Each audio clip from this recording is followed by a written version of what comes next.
job, and so I would just flit in once a week to do my lecture, and occasionally come a second time for the integrated studio, which was a course where students had to develop projects that incorporated all of the technical disciplines, structural, mechanical, electrical, and so on, into their architectural design. And so in that course, I was one of the mechanical reviewers of the project. So that was actually a wonderful time. The only reason I stopped and I resigned from the position is commuting there from Princeton was a little too far. It would take more than 1 hour to get there and back. So it became much easier to just stick with Princeton and not have two places of teaching. With regard to one of the projects, which I think you featured in the announcement for this, which was a student center at Columbia University. At the time that project was awarded to Bernard, there was a little bit of controversy because it was felt to be something of a conflict of interest for the dean of the School of Architecture to be awarded a major commission on the site. I don't know how that settled out, but I know that there were some murmurings about it at the time. Nevertheless, he got to design it and he did a fantastic job. And as a part-time member of faculty, I got to do some of the mechanical engineering for the project. So I was in some way conflicted too, but perhaps less so. But it was certainly, I think that the school has a huge tradition with its library and all of that. I feel that the building it is in could do with some renovation. Maybe they have done that in recent times. I do not know. And I hope that the spirit that Bernard established there has endured to the present, although I have not had any dealings with the school in recent times. So, Mahadev, this is truly a very nice description that you made. On what projects did you collaborate with Bernard? Me personally, only on the student center, and that too in the initial stages. After that, other colleagues picked it up. In terms of my office in New York that I was in charge of at the time, we worked with him on the I forget the university. It's sort of a building that's in a curved form with a sort of grid pattern or diagonal pattern on its facade, which was at the University of, was it Cincinnati or Columbus, one of the Ohio campuses. It was right adjacent to the sports field. That was a great project. My colleague Leo Arjuris and Ray Quinn, who became his regular engineers, Leo being structural and Ray being mechanical, they worked with him on numerous projects, including the Acropolis Museum.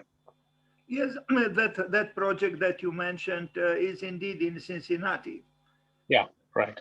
Yeah, Cincinnati was wise enough to invite very important architects to build.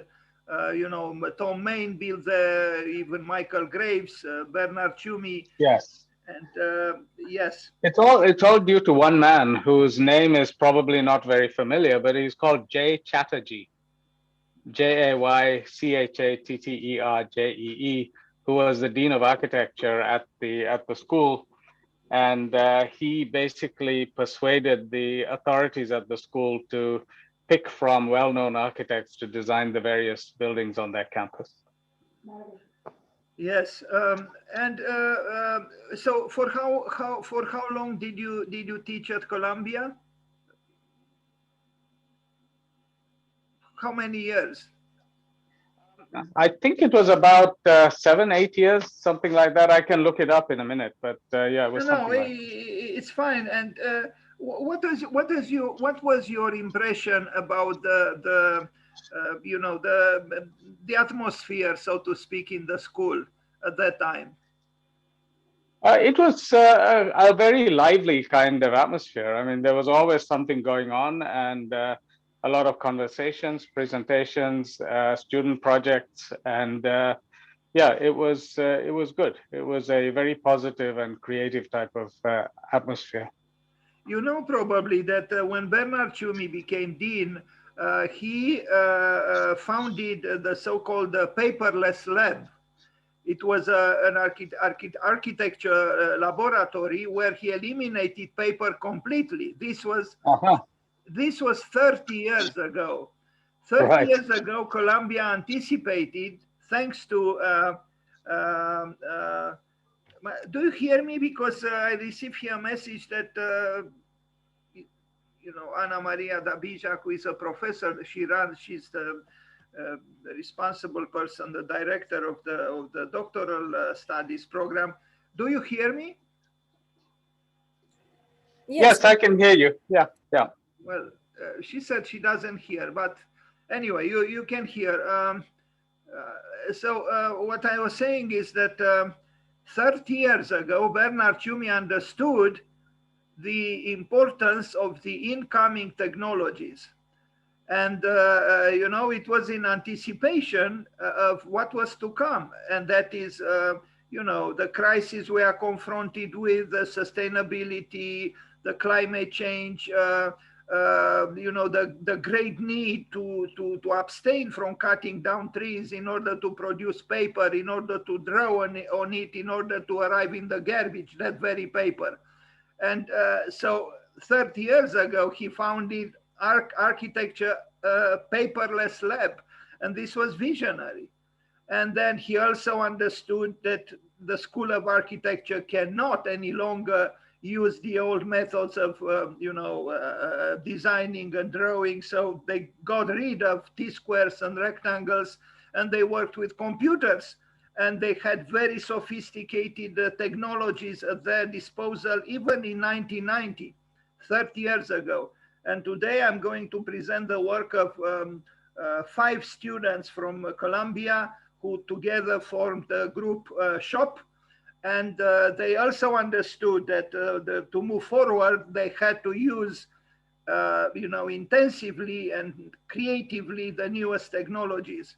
So I think Bernard Tschumi, not only that he brought, this, in a way, the Faustian spirit to New York, to Columbia, because he had that restlessness of the spirit that Faust had, and maybe perhaps also Goethe had, who created Faust after all.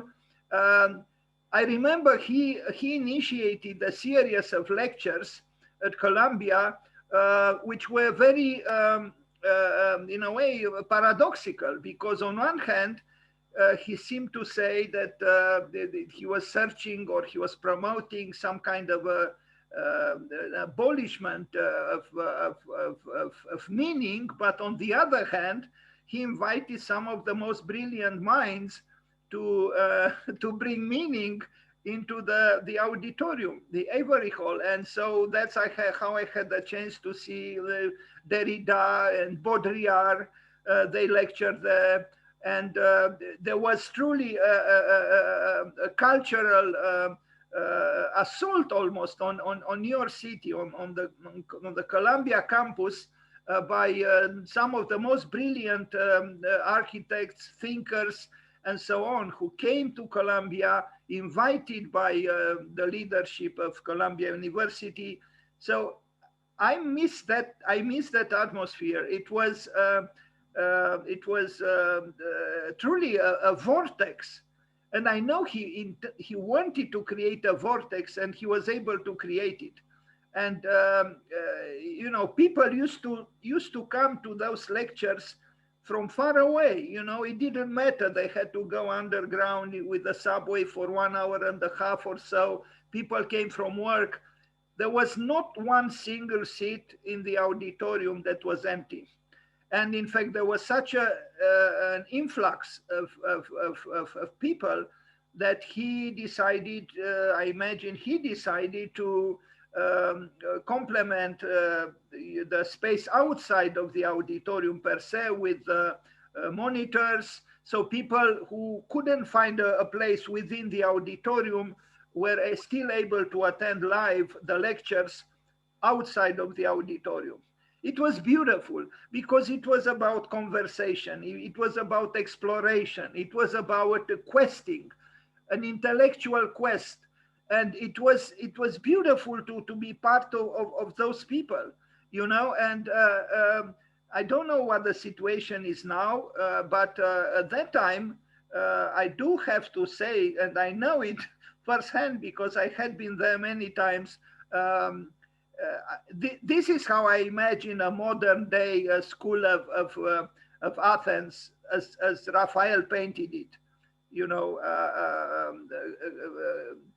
a conjunction of intellectual and artistic efforts, a discussion, but a discussion not like um, like certain people would call in a very questionable way, housewives chatter or something like this. No, not at all. It was about a quest, and it was the quest at the end of the 20th century uh, that the school understood to honor through this twice a week. Twice a week there were such public events, and then they had exhibitions. I remember when I saw the exhibition by Asymptote, Hani Rashid. I was a little bit alarmed. I even wrote a text, but then later on I reconsidered certain things. And all in all, it was a beautiful school at that time because it was open to everybody. And it really became that cultural hub that schools of architecture are attempting to be these days, increasingly so. This is happening at SciArc. Maybe it is also happening at Princeton. I don't know, but the schools of architecture understood that in order to gain, in a way, the cultural status, they needed to open up towards society, and that's why they became. The school began then started to be that cultural hub. And I know SciArc is doing this now in Los Angeles, and I'm sure Iowa in Vienna and so on, other important schools do this. They are not isolated any longer. They don't believe any longer in the self-referentiality of architecture. They try to connect architecture with other fields. And as Wolf Prick said, if you only think of architecture, you only get architecture, as if getting only architecture is not enough. And it probably isn't. So my memories of the school, and I would still consider to talk less myself and allow Mahadev to say more if he wants to, if he's so kind to tell us more, because I know he has to leave in around 40 minutes. So I would like to take advantage of his presence here. Dan, frankly, I would prefer not to say too much more and to leave you to present, because I think you have a lot of insights, which in some ways are deeper than mine, because my connection was fairly transactional and superficial. As always, you are very kind. I'm not so sure at all that your spirit was not engaged with the school even if maybe explicitly in a less apparent way. But I don't know. I just don't know what to ask you right now, because I was surprised that you showed up today. What could I ask you? Maybe since you are now there, maybe I could just ask you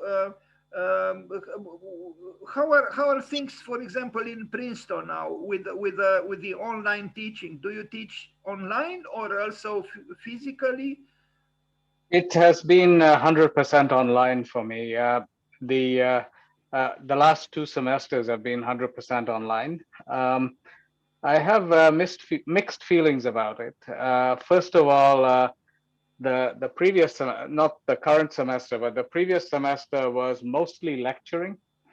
And I find that lecturing on Zoom, as you do all the time, and I admire you for it, is quite exhausting because you don't get the body language feedback from the students. And so you can't really see easily in real time what they've understood, what they haven't understood, are they engaged or not? And you don't have the ability to quickly take a sidebar and sketch something up on a board to sort of illustrate what you're talking about. So as a result, I find that you put more energy into the talking, and it becomes quite tiring as a result of that.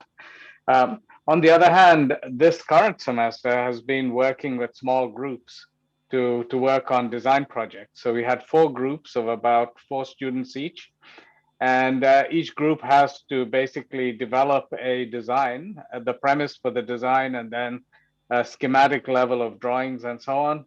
And then they have to figure out how to make that building net zero.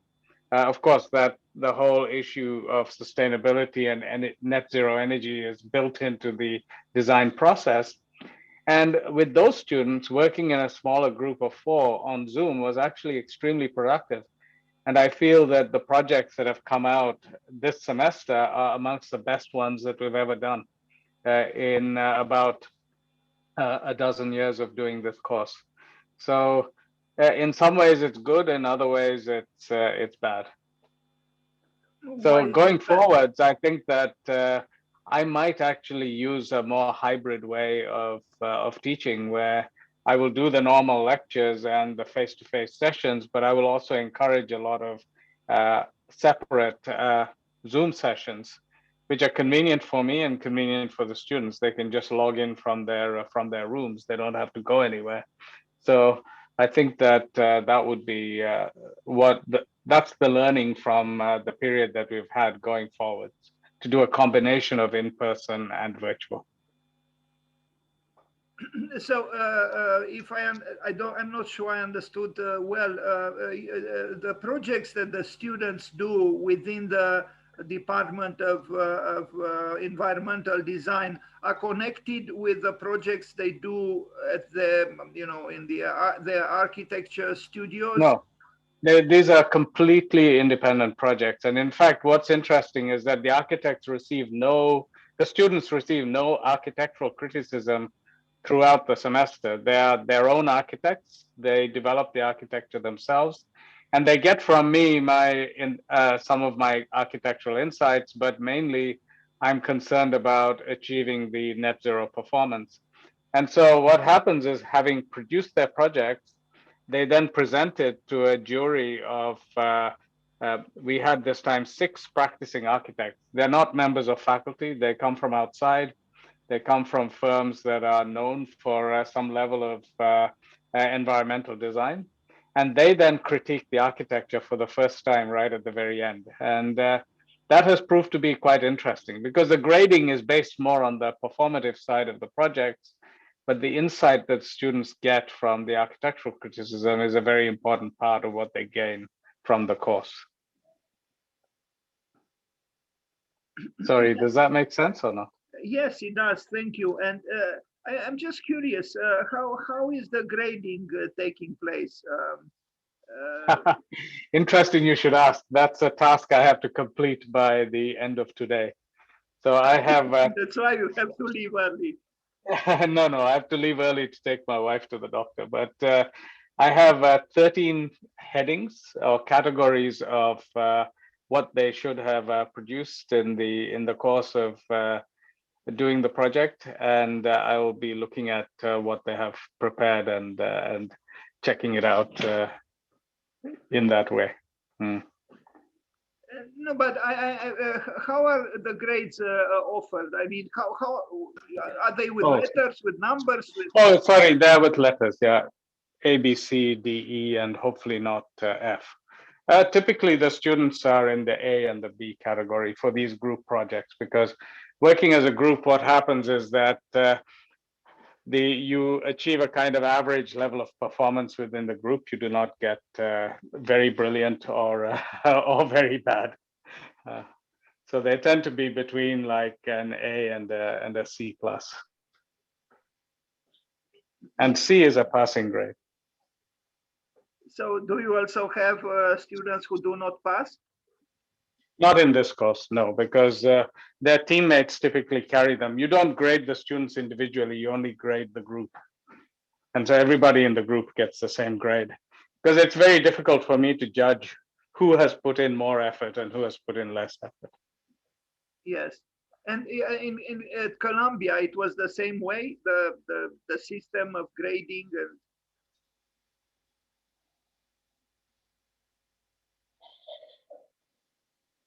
hello? Hello, Dan. Yeah. Yeah, did you hear my question? I didn't hear a question. I said you said I heard you say in Colombia it was the same way. No. It was a question. I was asking Oh. you if it was the same way. The practice. Oh, right.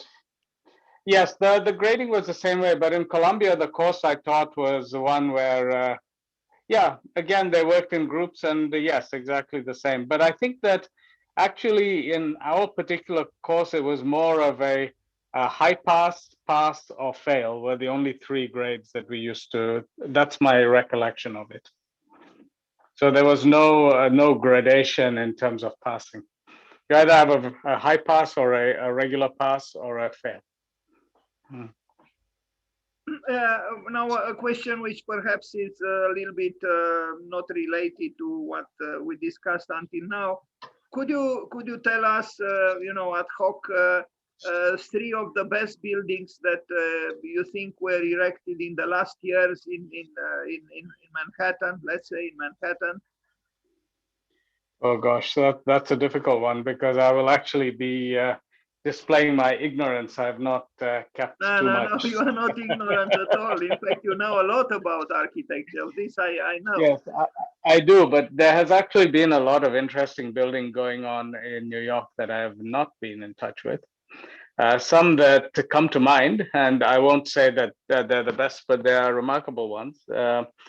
There is the building by Calatrava, which is very spectacular, but if you look at the details, it was way too expensive, and much of the resource that was put into it was into the visual aspect of it rather than necessarily the performance. So I have mixed feelings about it, but it has become one of the tourist spots in New York. But it was also very criticized. The hub, the transportation hub. Yeah, exactly. The transportation hub.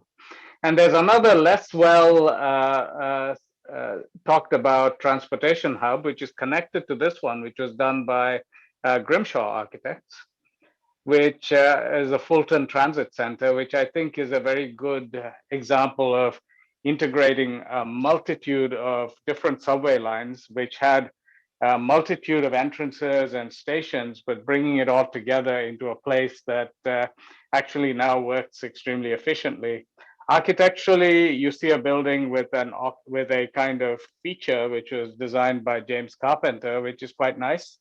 So it isn't spectacular architecture, but it's extremely functional architecture, which I think has improved the life of commuters a lot in downtown Manhattan. So that is very good. Then you mentioned Sharp Architects. They did a lot of good work on the waterfront.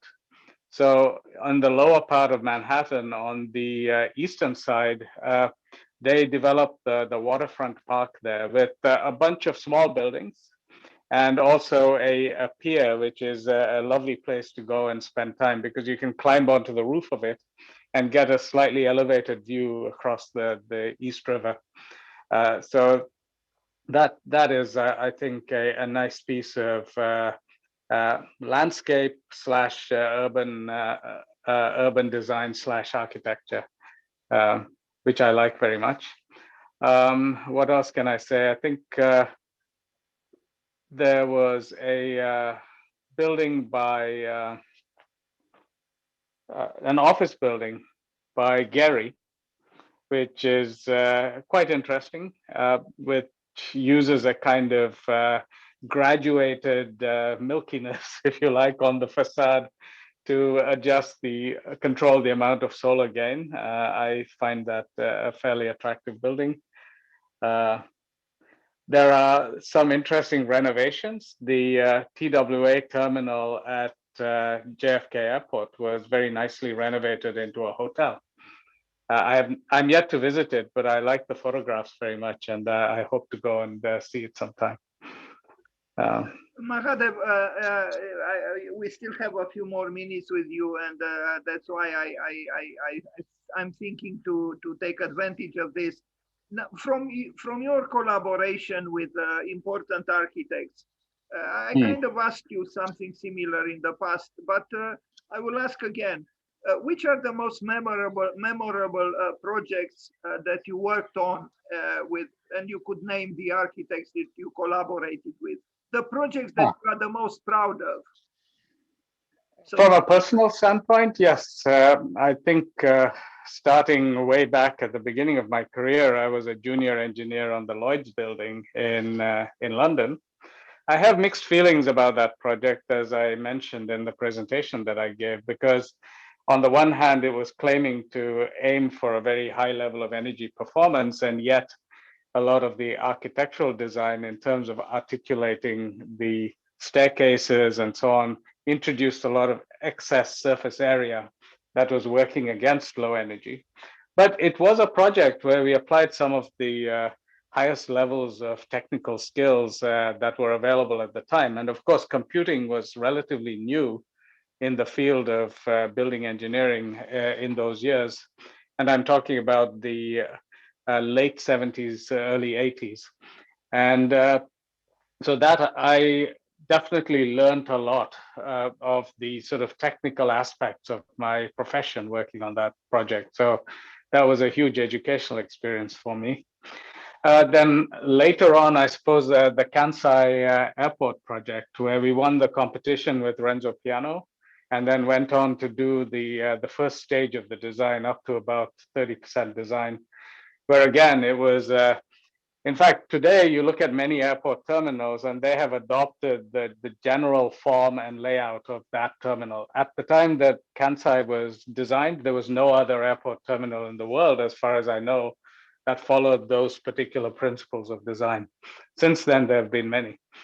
And so that was another groundbreaking project. And again, on the mechanical side, we did something extremely unusual, which was to project a jet of ventilating air 80 meters across the space, which was quite heroic at the time and took a lot of technical horsepower in order to make sure that it would function as intended. Then what else? Around the same era, the Court of Human Rights with Richard Rogers again was an interesting project. It had its issues, which I won't go into, but that I very much enjoyed working on that. Then over in the US, not in no particular order, working with Richard Meyer on a few projects. The Phoenix Courthouse was one. I think it's called the Sandra Day O'Connor Courthouse. We did only one part of that project, which was the various systems and the, if you like, the sculptural element that's in the atrium of that building, and developing a evaporative-based cooling system, which, as far as I know, had never been done before on a building of that scale anywhere in the world, perhaps. So that was a fine project. Then Richard Meyer's church in Rome was another fascinating project for all of us, both on the structural side and on the environmental side. We used a lot of passive means of environmental control in the church, which you wouldn't necessarily know when you look at it, but if you go inside, you definitely feel the effects of the passive environmental control. What else with Richard Meyer? Actually, interestingly, a small house in Naples, Florida, for a German businessman, where we used heat pumps and other interesting means of achieving the environmental control. Then with Stephen Hall, projects like Cranbrook, where we tried to integrate mechanical systems into precast structural planks, which had holes in them. That proved to be a very difficult proposition, but that was the premise, and we worked on it. we worked on the concept design for the Helsinki Museum, and I'm happy to say that many of those early concepts that were developed survived all the way through into the finished project. And then the MIT, the student residence at MIT, Simmons Hall, was a fine project. I really enjoyed working with Stephen's team on that, and also on the Nelson Atkins Museum in Kansas City. In fact, the Nelson Atkins is one of my favorite of all of the projects that I've worked on. Then with Diller and Scofidio, their Institute of Contemporary Art in Boston, which I think was maybe for them the very first actual major building project that they had done. Because prior to that, there were things like the Cloud, which was in that lake in Switzerland. So they were very much developing their practice on that project, and so working with them in those formative years was quite exciting. And then quite a lot of work with Moshe Safdie. I think people have mixed feelings about him as an architect, but certainly the collaborative spirit in his office was very good. And certainly for engineers to go into a place where the architects are keen to understand the engineering principles and make sure that they're applied properly in the project was a very pleasant experience for us. And Moshe himself was a fine gentleman. Strong-willed, like all of the architects I've mentioned. Each one of them is quite strong-willed in their own way, but he was very kind of gentlemanly and welcoming in the design meetings and so on.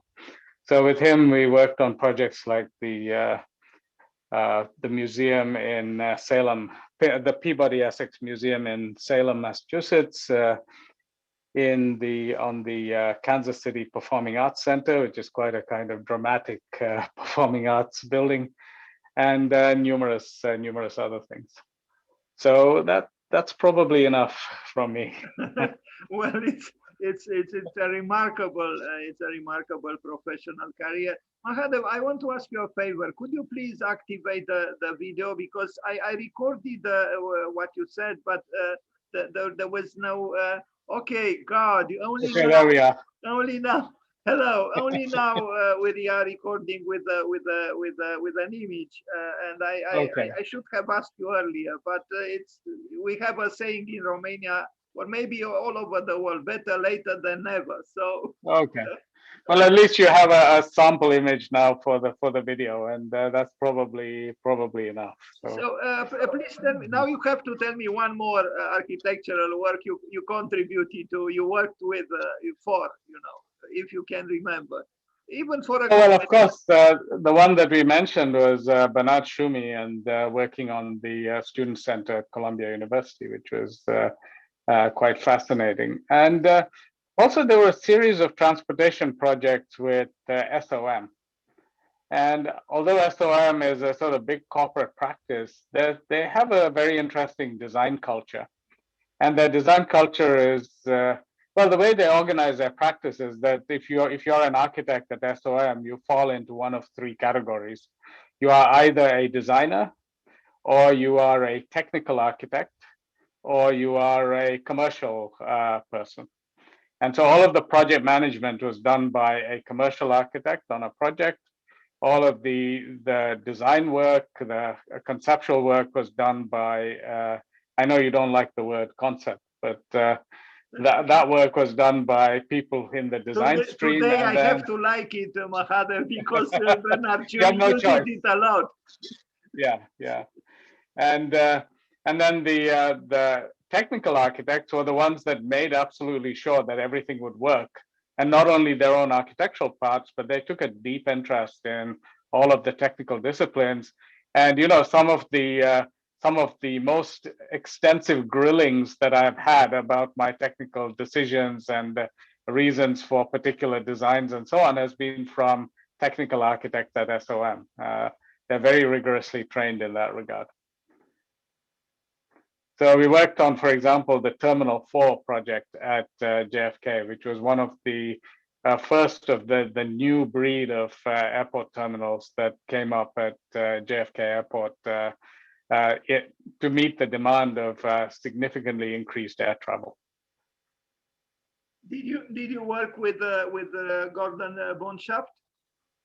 No. They were all an earlier phase. This was David Childs and Roger Duffy and Marilyn Taylor was another key individual So at did you the work time when with I David worked with them. Childs? Yes, indeed. Yeah, because I don't know if the people here know that he was the designer for the World Trade Center, the new World Trade one. Center. Yes, correct. That is correct. Yes. And not Daniel Lipskin, who did win the competition, but he didn't in actuality. Yeah, there's a whole political story behind that, which is that essentially the governor of New York organized the competition without any proper reference to the developer who really had the rights to develop the building. So the governor then declaring Daniel as the winner kind of flew in the face of what the actual owner of the site wanted to do. So there was a bit of an unholy marriage there between David Childs and Daniel Libeskind. And Libeskind, to his credit, kept his head down and acted as a peer reviewer or something like that on the project, and gracefully allowed it to proceed without making too much of a noise. He had a right to make a noise, but he didn't. Yes, this was maybe wise from him. Yeah, I didn't know about this. Thank you. And now, what are your responsibilities? What do you do for the big office? Where you work? For Arab? Yes. Well, as a trustee, I've actually retired from active service at Arab. So occasionally people phone me up to ask me a question about this or that, but I'm no longer engaged on any of the project work. And in fact, that's appropriate because as a trustee, we are the ultimate governing body of Arab. So Arab is owned by a couple of trusts. It's not owned by human shareholders.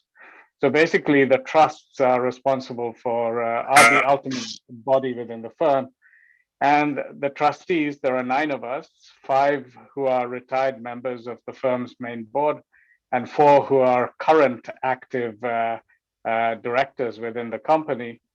We basically are responsible for appointing the main board of the company and making sure that they are performing in accordance with the culture of the firm. Sorry, I'm looking away because I have a contractor working outside and I think he's making a mistake. You better keep an eye on the contractor. Yeah, I have to do that. Actually, he has made a mistake. I need to go and deal with that. I'm sorry. Well, Mahadev, you already blessed us with your presence, so please feel free to take care of the contractor. Okay. Better sooner than later. Yeah, thank you very much. Before he demolishes your building. Yeah, I'll stay connected, but I'll be on mute and probably talking to the contractor, not paying attention. So okay, thank you very much, Mahadev. Right. Okay. Talk to you later. Okay, thank you. Bye. All right, so truly, this was a great surprise, and he is kind enough to show up from time to time, and I am emotional, but now we have 1 hour and a half, 1 hour and 40 minutes. If we are to be Swiss trains to respect the the 2 hours and a half time frame of the doctoral course, so I will say just a few words now about Columbia.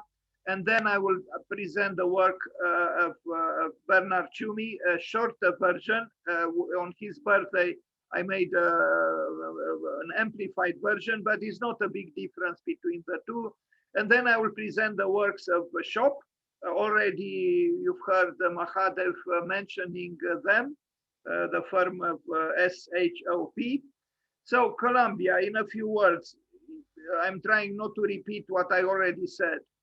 I had a personal relationship with this school. I was there many times. Once I even lectured myself, but it was before Bernard Tschumi arrived there. Kenneth Frampton invited me, and I talked about my work in a lunchtime lecture. I will maybe I could say again what I just said at the beginning, that it was a remarkable catalyst for change, Bernard Tschumi. And I remember the motto of the Vienna Biennial in Art, Architecture and Design: change was our only chance. Change was our only change. This is what Vienna said. And I truly believe other cities should say the same. If Vienna had the wisdom to understand that it cannot move forward without change, then maybe other cities should have a similar wisdom. And this is what Bernard Tschumi also brought to New York. He brought change. And with his red scarf, which meant, left leanings, he always wore a red scarf, and he continues to wear a red scarf as a sign of, progressivism, if I can say so. He was otherwise dressed very elegantly, usually in a gray suit, very, in a way conventional, but although high quality, but the red scarf meant revolution. And revolution he did in the school. In those years, it was a remarkable school, because just like Gropius at the Bauhaus, he understood to be in the front line, not in the second line, not in the third line, not in the last line, but in the front line. And I think that spirit is very inspiring, especially for the young people. So on this, in this tone, with this tone, maybe I should begin to talk about him. I could say many things about Colombia. I had even, conflictual relationship sometimes with the school, but I should not talk about it now. All in all,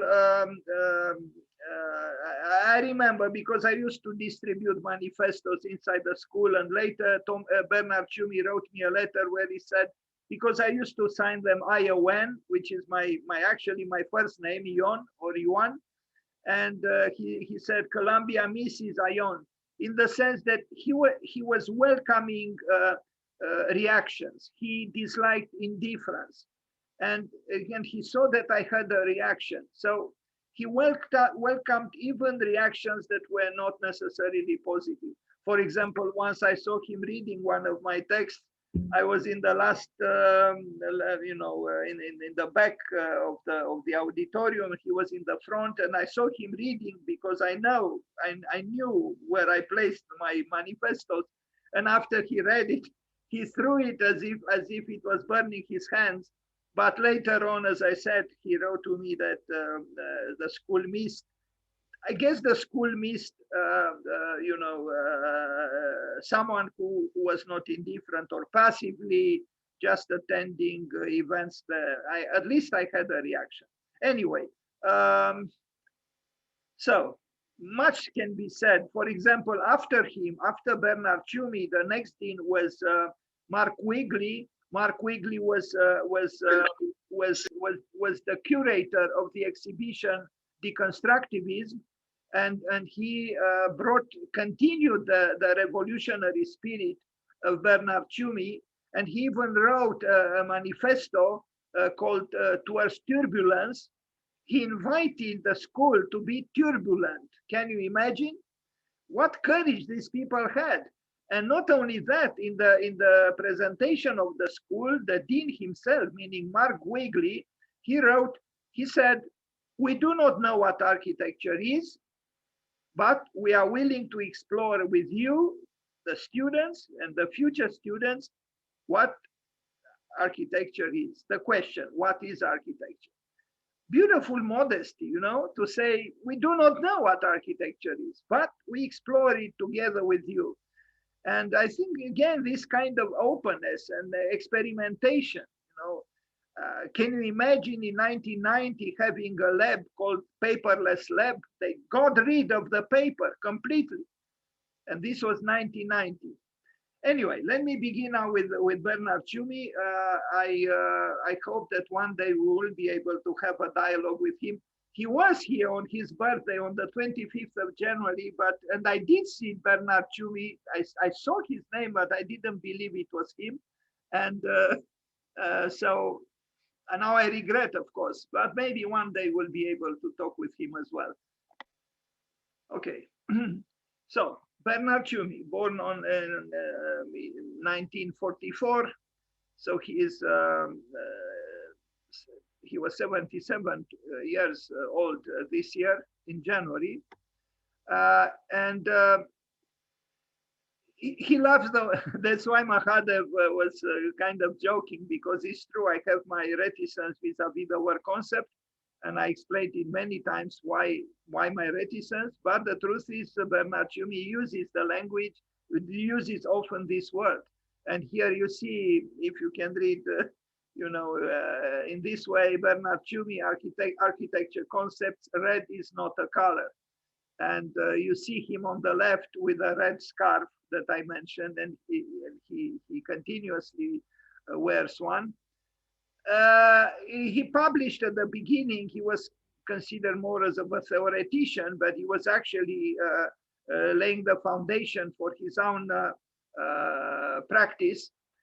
He published some pamphlets and some provocative visual manifestos, like, for example, this one, a man being thrown through the window, where he wrote, architecture is defined by the actions it witnesses as much as by the enclosure of its walls.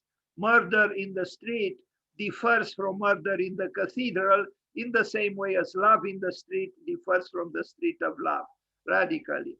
Anyway, to really appreciate architecture, you may even need to commit a murder. This kind of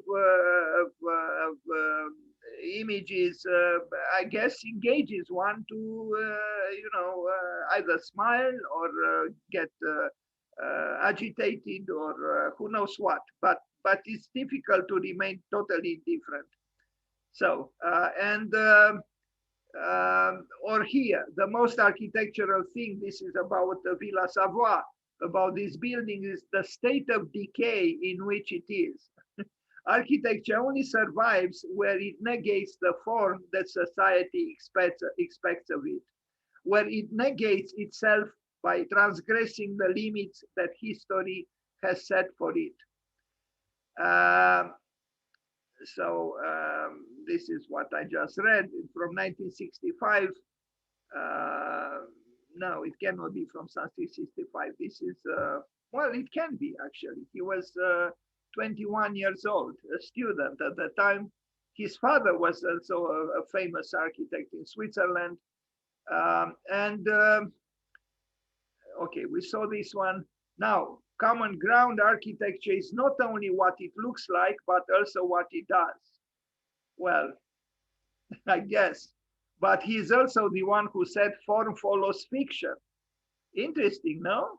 We know that form follows function from Sullivan, although his saying was misunderstood very often or simplistically understood.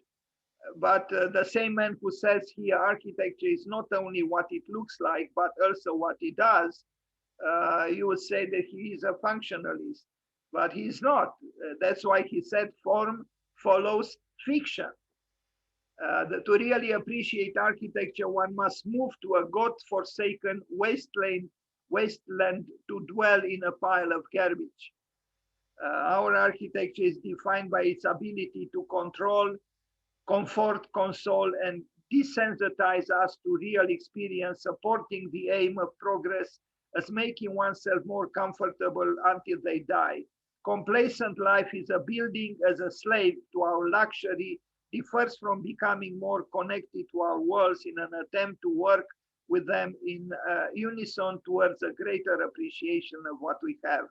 One day at Columbia, during a conference, he talked with a mechanic of the campus to set the alarm that it was a fire.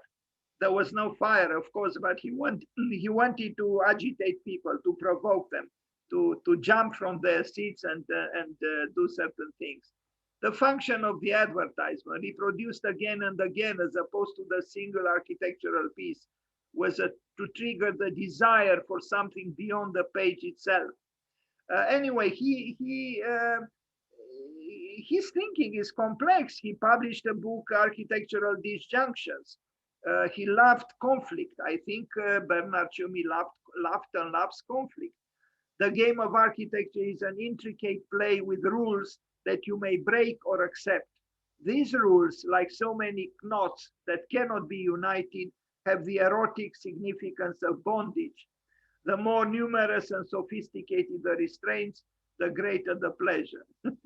I don't know. Ropes and rules. The most excessive passion always involves a set of rules. Why not enjoy them? Well, some people describe him as having, a velvet glove, but with an iron hand within it. But on the other hand, Arc, as I said, an opposite way, apparently says the opposite. It says, to hell with regulations. We are going for the unknown. But it depends in both ways. The important thing is because actually he loves to break the rules, and anyway. Bernard Tschumi, Architecture Concepts. Red is not a color, and you see 4 different projects by him in these 4 quarters of the page. We are going to see them. Then he was also inspired by film, and he found inspiration in editing architecture, the way a technician edits or a film director edits a film. And the connection between film and architecture is an interesting one, and maybe a course can be established at the university here, film and architecture. I don't know if architecture was the first art, maybe not, maybe dance was the first art, I don't know, but it was certainly from the very beginning. And film is one of the latest, it's considered the 7th art. So, the queen of the arts, architecture, and the 7th art, maybe they can have a dialogue in a certain way in our country as well, particularly since we have great film directors and great films lately. In New York, there is a festival called New Wave Romanian Cinema.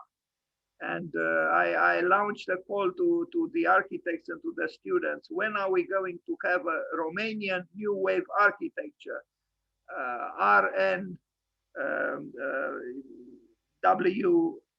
instead of RNWC. Anyway, he also said, Bernard Tschumi, that the most impressive architecture is fireworks. Can you imagine? He considered that fireworks are the most impressive or the best architecture. Here he is with Cedric Price, probably at the Architectural Association as a young man. I don't know if that scarf he was wearing then was red, but he did wear the scarf. And in as much as Cedric Price was wearing, if we can say, wearing the cigar.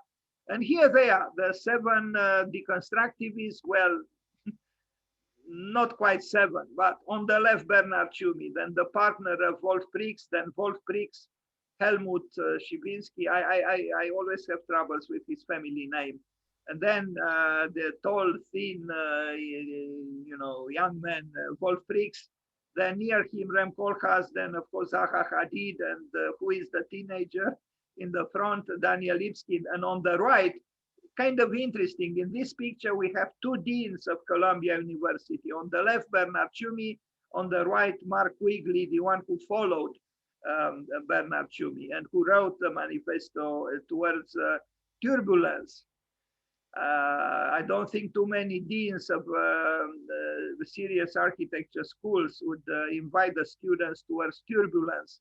This is an image from the exhibition with artworks by Malevich, who inspired for Zaha Hadid, but not just her. And it all started then. And then I thought that this was going to be a fashion, some kind of a passing fashion. Well, it was not at all. The deconstructivists from 1992 or so, 1993, are still with us and still producing a lot of work, very creative work. And so 30 years later, they are very, very active and still moving the world of architecture. Parc de la Villette, not La de Villette, but de la Villette in Paris, the work that paved the way for him, I think, to become dean at Columbia. He was inspired by the Russian constructivists. The buildings are as red as his scarf, and they are in a way follies, buildings without a function. Remember, form follows fiction, and the building is for all to see in Paris. It is a grid. You see here the plan with the cubical reddish buildings, equidistant. The system, the urban system, is perhaps not very free, but the buildings do express a certain degree of freedom.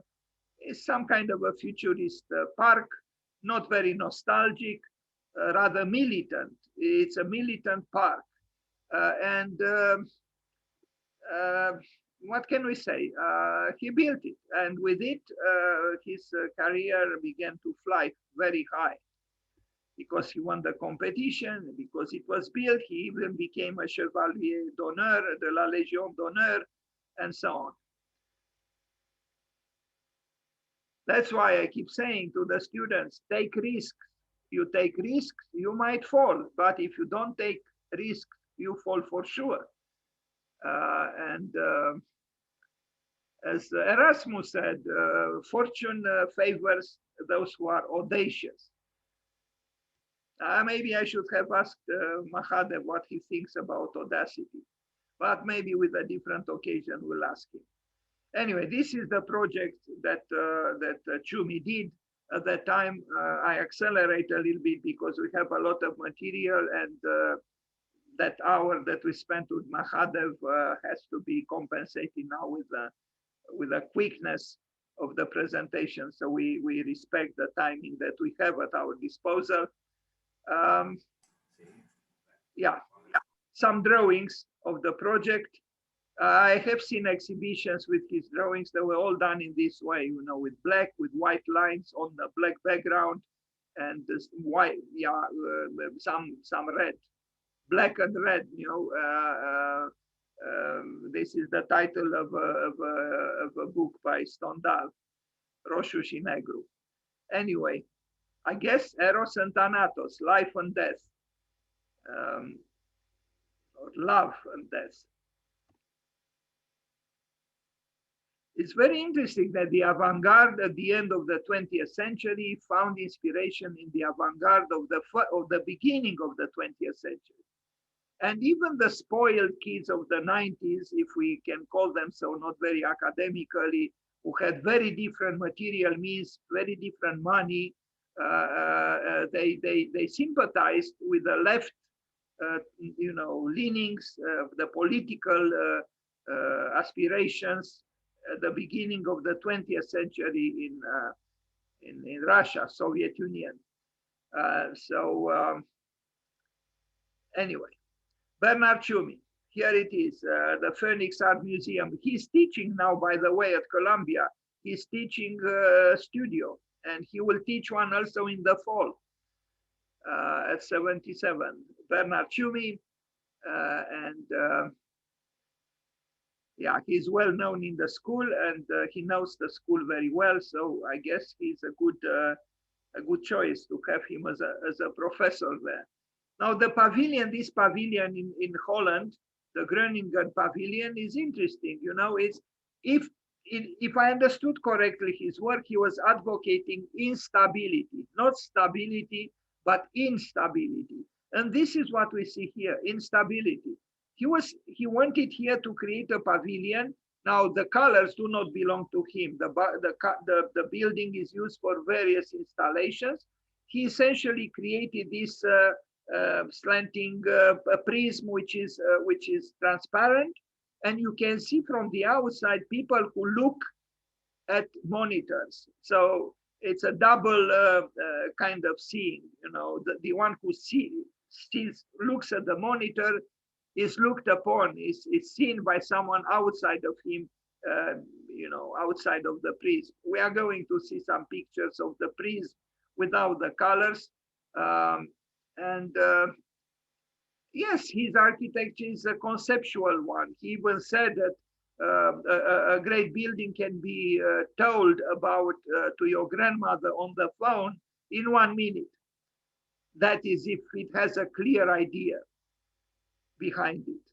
But I don't know. I mean, how are you going to talk about Carlos Scarpa in 1 minute to your grandmother on the phone? It's perhaps not so easy. But the more time passes, the more I think we need Bernard Tschumi, in the sense that, you know, he does have a freshness, you know, and he's not actually one of those, you know, in my opinion, there are architects today who are much more inclined to make compromises with big clients, with big corporations and so on. I think he kept a distance between himself and, you know, a certain financial elite and political elite. And that is, I think, a good thing. He remained an intellectual, a man with a high degree of integrity who respects his concepts and fights for them, and is not willing to negotiate in terms which are unfavorable to him. I mean, to his intellect. That's how he built this, you know. You see it in its original form. It was just glass. And anyway, this was in the Netherlands, this eternally experimental country. I think we can learn a lot from the Netherlands. I call them the Japanese of Europe. Maybe, I don't know if correctly, but somehow the Netherlands is a continuous source of invention and creativity and non-conformism. Although they are considered very pragmatic, this is kind of paradoxical.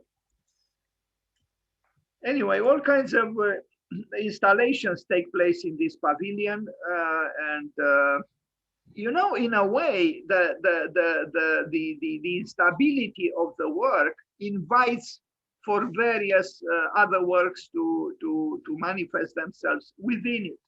And because it is, in a way, the incompleteness or the lack of perfection of the work, this very instability is a source of fecundity.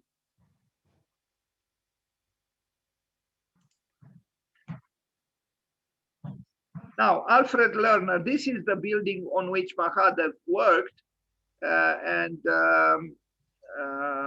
it's actually a student center within the university, Columbia University.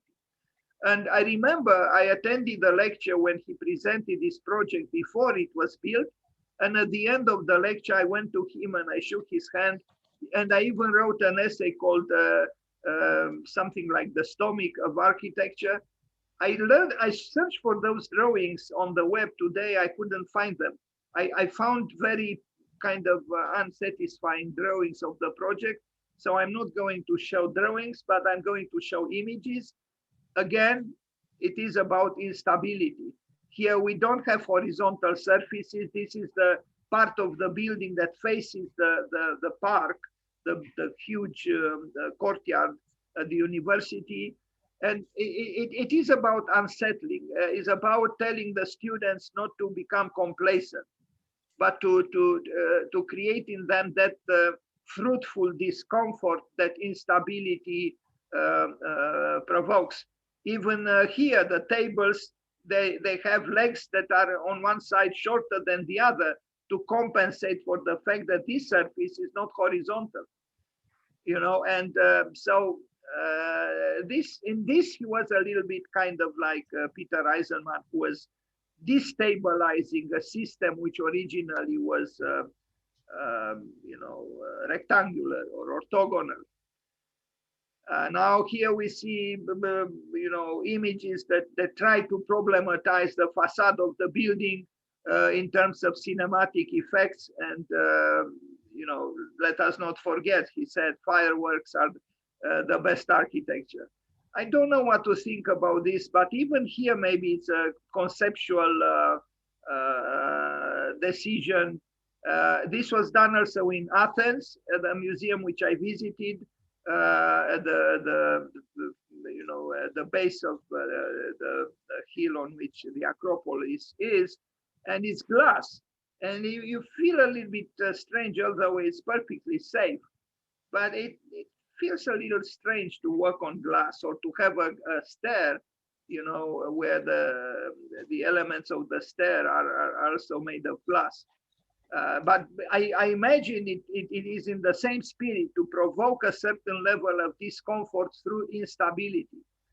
So I wonder what Neufeld would have said about this, or the hardcore functionalists. But let us remember, he said, form follows fiction. He replaced the word function with the word fiction.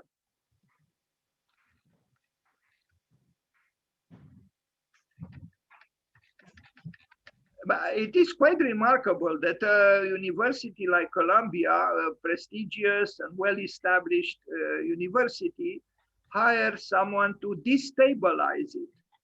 And this also happened in the theater department, where they hired the Romanian avant-garde theater director, Andrei Șerban.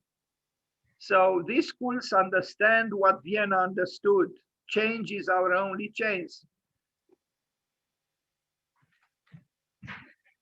You see the facade, it's making you a little bit dizzy because of these diagonals that are actually used for walking, climbing, and so on. So it's also facing the public space, the courtyard.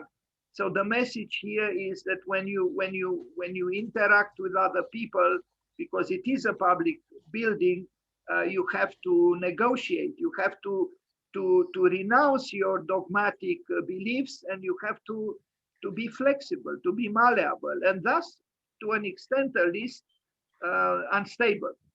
Le Fresnoy, it's a media center. I visited this building. It's at the frontier between France and Belgium. And the beneficiaries, the clients, protested. The school was closed, but I told them I came from the States to see this building. You cannot do this to me. So they opened the building for me, and I was very happy. I like this building actually very much. Although the clients disliked it, they even thought of suing the director, because the pigeons were sending the through the open roof. And he created here a dynamic interstitial space between the umbrella, the technological roof that he placed above the old sloping roofs. As you can see here, he kept some old buildings, and then he came on top of them with this technological umbrella. And I was able myself to wander through these passageways and bridges. It was very nice. I like that interstitial space very much, but I would understand also why the clients were complaining, because they probably had to clean up a lot because of the pigeons, and who knows what other disturbances could have happened there. But this idea, this reminds me also of what Wang Shu does and did in China, having the feeling that you almost work on the roofs. It's the surrealist part of the avant-garde, that the avant-garde doesn't allow itself to be immobilized in predictability. It wants adventure, it wants conflict, it wants excitement, and it achieves it sometimes. In this case, he did achieve it. I don't know how often those spaces are actually used, but for me as a visitor, I truly enjoy it, because I was all of a sudden in the position to be at the eye level with the roof, and perceive old buildings from an an intimate position, which otherwise I could not have done. And it changes everything. Again, it has to do with change. Changing perceptions, changing yourself in the act of changing your perceptions. Change was and is our only chance. Let's remember what the Viennese said. Here is the concept, if I am to call it so. You see the umbrella coming on top of the old buildings. He kept the old buildings, but then he came on top of them with this umbrella. It looks a little bit like a stadium from here, but the space there is very visceral. There is no actual stadium. So yes, the stare is maybe a little bit triumphalist, maybe, but all in all, I had a good perception, walking there on the roofs.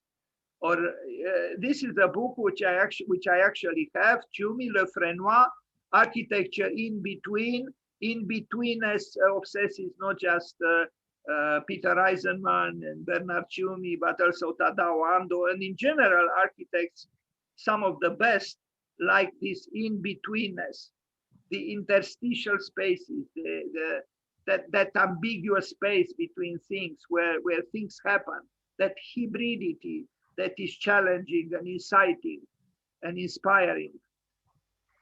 So this is Le Frenois, Studio National des Arts Contemporains in Tourcoing, France. Is at the frontier between France and Belgium. And this is a drawing for the project.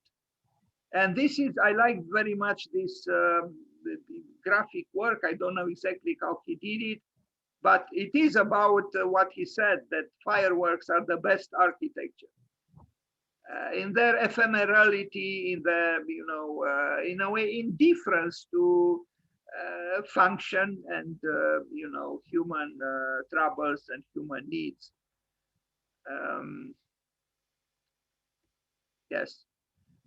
But again, I admire Columbia for understanding that in order to remain upfront in the field of the schools of architecture, it needed innovation, and it needed to hire people who could bring that innovation within the school. They could have very well keep Mr. Stern there, make him a dean again, or no, they wanted change, and change attracted people. At that time, Columbia was filled with foreign students, China, Japan. I remember when Tadao Ando came to lecture, and God, or Zaha Hadid, or it was beautiful, it was really like this vortex, incredible vortex of creative energies, and very, very hungry of knowledge. I remember what Steve Jobs said in his commencement address at Stanford University: stay hungry, stay foolish. That's exactly what I felt at Columbia. That was the spirit of the school. Stay hungry, stay foolish. In other words, be hungry of knowledge. Be like a sponge, wanting to absorb as much as possible, but be also so-called foolish.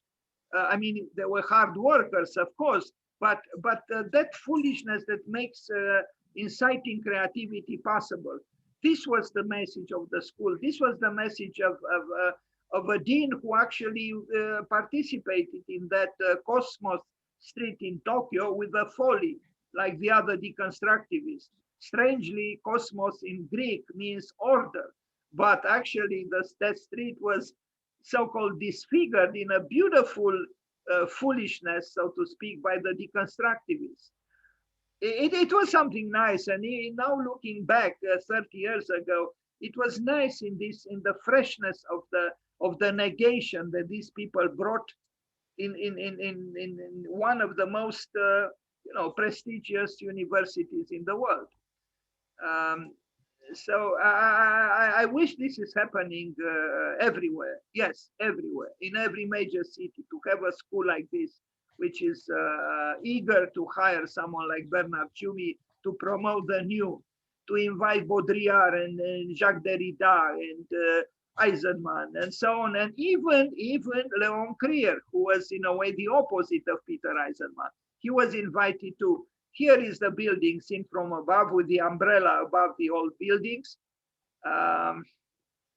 Blue Residential Tower in New York. I think a great tower. I don't know why he made it blue, but I like it. I have seen it during construction, and there is a certain level of instability here too because of some of the walls which are not vertical. It has personality, really does, and there is a playfulness. And from an engineering point of view, it was maybe a little bit challenging. This apartment doesn't really show it, but I have other images. It seems as a pixelated facade, which adds up to drama, reflects a mosaic of the diverse community around it, while simultaneously blending into the sky.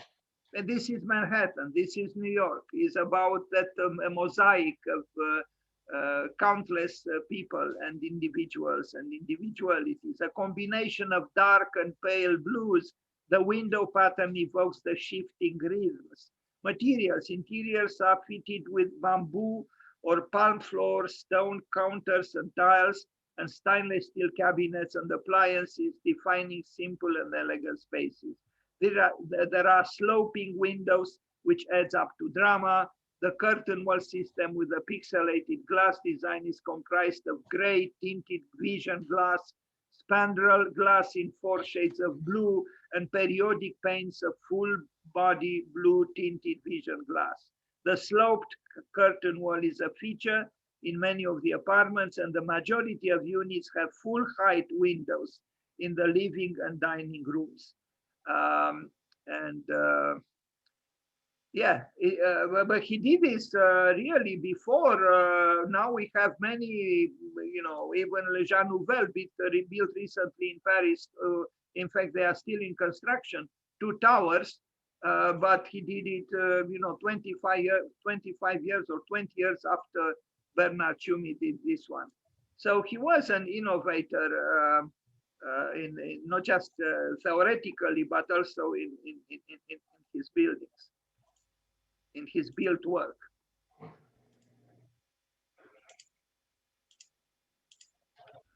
And here you see the structure. You see how the columns are. They are not following the, the obsessive requirements of a Descartian spirit.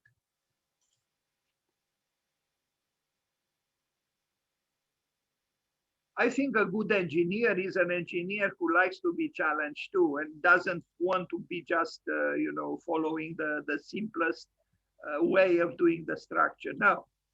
If you are an engineer and you are creative, you also want to be challenged. That's what I think. And this is what Mahadev Raman told us in the past about his collaboration with the creative architects. Limoges Concert Hall in France. This building maybe is not so, doesn't provoke that fruitful instability that I mentioned earlier, but actually it's a surprisingly well-functioning building. So the one who said that form follows fiction actually knew something about form follows function as well. But as an Italian critic told me, Luigi Prestinenza, he said, Dan, never trust what an architect says. They say one thing and they do another thing. And sometimes I believe it's true.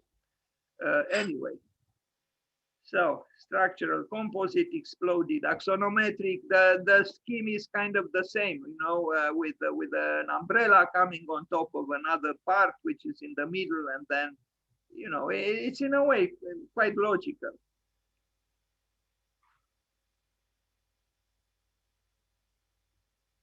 Gallery of Carnal Hall at the Rosie. This is, again, he likes, in a surprising way perhaps, being that he was one of the deconstructivists, he likes circular forms and rather centralized.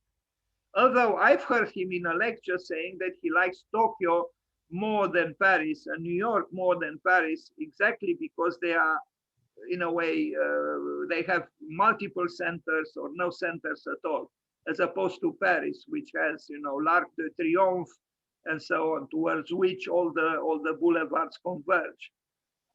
Sorry about the resolution in those previous pictures. Anyway, moving forward, yes, looking at this plan, you wouldn't say that this was an architect who was part of the deconstructivist movement, was one of those 7 deconstructivists, but he was. And anyway, maybe we become what we hate, as it has been said.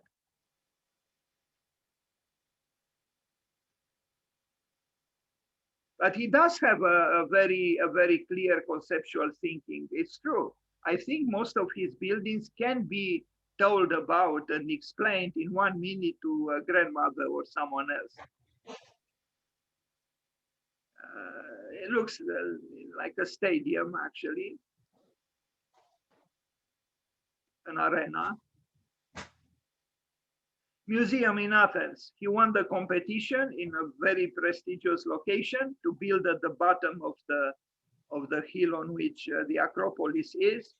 And although he seemed to, like other deconstructivists, say that context cannot be respected and that there is no context, actually, he does respect the context here, and we are going to see it very soon how. I have been inside this museum, and besides the fact that I felt a little bit uncomfortable on those glass stairs, but in this case, sometimes the glass was justified because you can see through it some ruins underneath the surface or the slab you were walking on. Again, like in the previous building that we saw, we see, this tripartite composition, 3 parts that vertically align themselves in a rather logical way.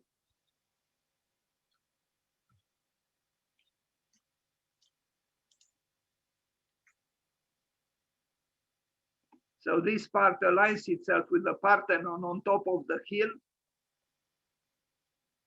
You see that this flooring made me a little bit uncomfortable, but I was subjective, and I am subjective. Maybe some people liked it.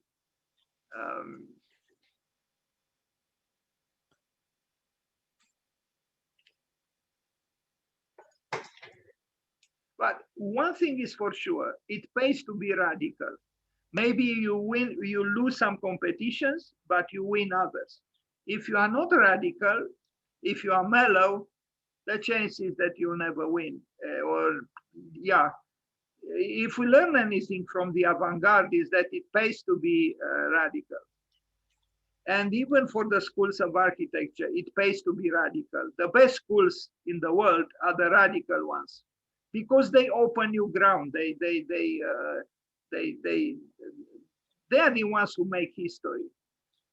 Although they make mistakes too, inevitably. When you try to discover something, it's inevitable that you make mistakes.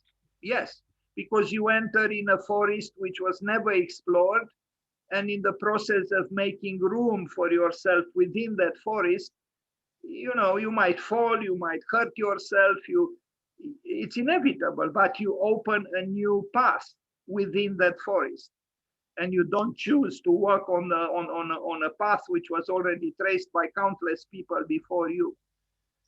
And I think this is creativity.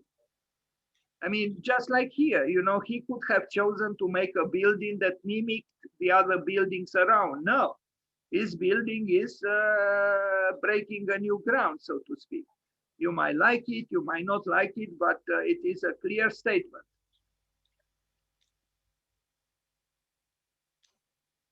And you see the dialogue between the Acropolis and the Parthenon and his building.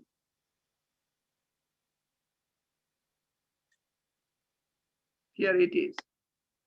The Parthenon and the top part of the museum by Tschumi, and it's clearly a dialogue between the two.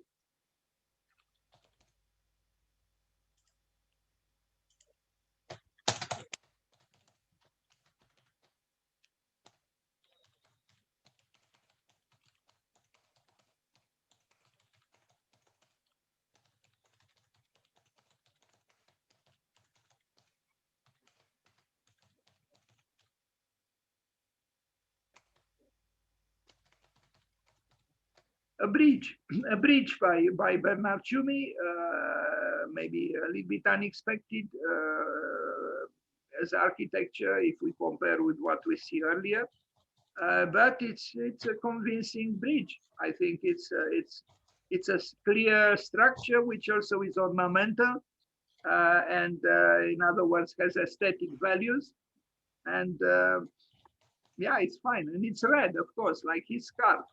So it's a communistic bridge, if I can call it so.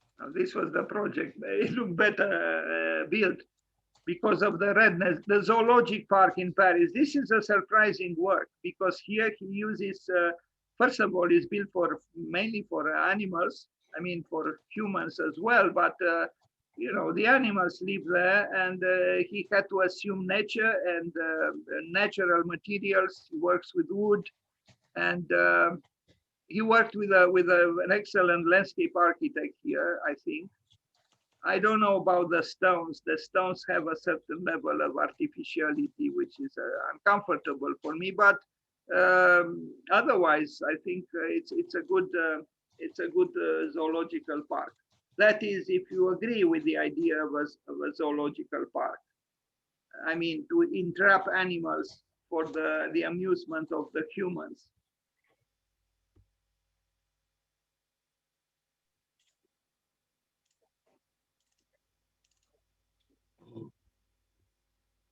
Yeah, these stones are a little bit like I don't know, stage design, but they don't seem to be real. They are certainly not like that Machu Picchu. But the wood is genuine, and I like the fact that it's not straight. It goes well with the world of the animals.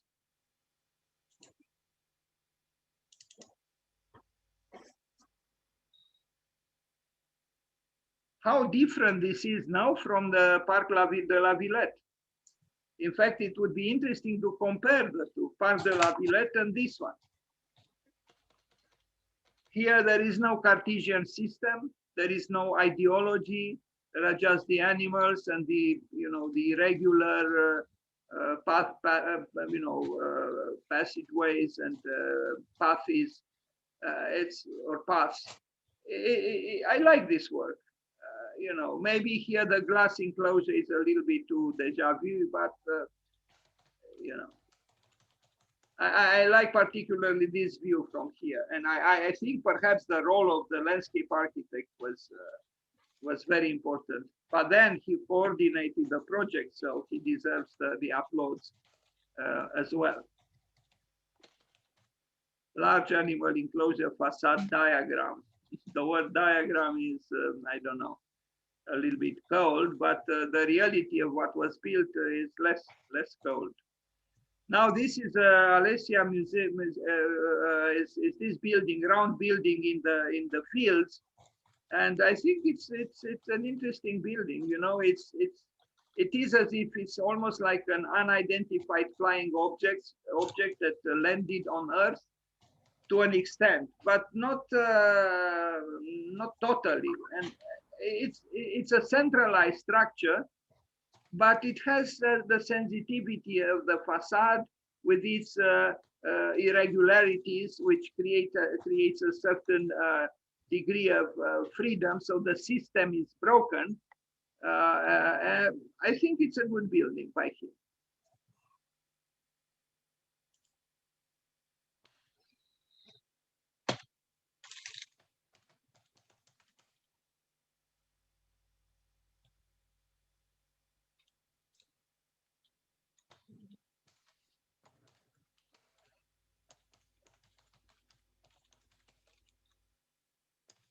It is unexpected in the in the fields to see such a centralized and almost perfect geometry.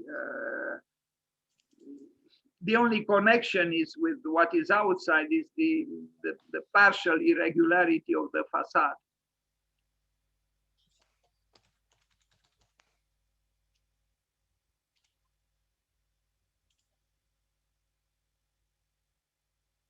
Bernard Tschumi. Um,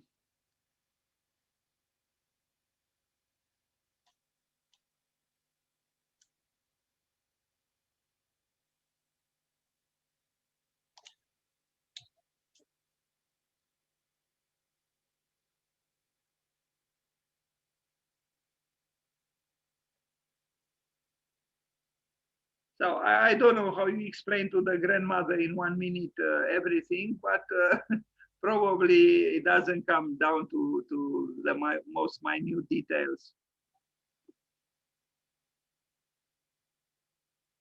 This was before the pandemic. This was a project. He didn't build it, and there were other architects who used this strategy to mimic a tree or trees on the facade. It was not built, but here we also see some resemblance to the the slight rotations that he worked with at the Athens Museum, and the umbrella or the carcass that comes on top. But it was not built, as I said. This is an interesting work by him, and it took me by surprise. I mentioned when I presented his work some time ago that this made me think a little bit about Louis Kahn, and one architect here protested from India. Why? Because it is, yes, it's very different from Kahn, but it has this archetypal somehow ahistorical form of aesthetics. And yes, I was surprised when I saw this work by Bernard Tschumi. The interior resembles a little, or maybe not so little, the Guggenheim, and in fact, you are going to see a comparison with the Guggenheim in terms of scale. Yes, it is a museum in China, of course, the eternal playground for contemporary architecture. So yes, these volumes, these reddish volumes, made me think a little bit of the governmental buildings in Dhaka by Louis Kahn. But the resemblance only goes so far. There are some big differences, especially in the treatment of the skin of the buildings. Here you see the Guggenheim Museum by Wright, at the scale of what he built, and this probably would have made Frank Lloyd Wright a little uncomfortable. How come that another architect built a much larger building than I did? Anyway, it's, I think, an interesting building by Bernard Tschumi, and it is as if he didn't here say no to history somehow. And Gun is the glass facade, not that he used it extensively, no, but here is essentially an opaque facade with very small penetrations.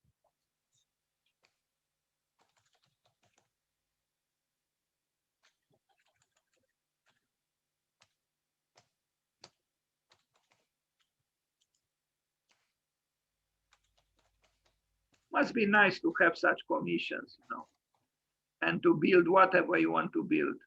because that's what the Chinese do. They build whatever the architect wants to build. There are no complaints. I read a British architect said that you can never build in England what the Chinese build, because in China, the clients never say no. You can do anything. And they have the money to build anything as well. So it's almost paradise on earth for architects. Unfortunately, it is paradise on earth also for those who do not have the skill and destroy landscapes and so on in China. Now, this is a large, like a commercial work mall and so on in Hague, in the Netherlands. Also, work you wouldn't expect from him. So he is able to rejuvenate himself. You know, it's kind of different from the previous work. Also, whatever he said that form follows function, here the function is different. So the building is different as well. But the windows, indeed, they do not follow form follows function, but form follows fiction. In other words, the windows can be like this, or like this, or like this, and so on. Freely placed at the will of the architect, the playful will of the architect. The Netherlands. That's it. And now, if we still have, yes, that's good. I will finish at 8:30. I will present now the work of his students, Schock, one of the most successful architectural firms in the United States and maybe in the world as well. No, sorry. This presentation I had also about Thomas Heatherwick, but I will show you only Schock.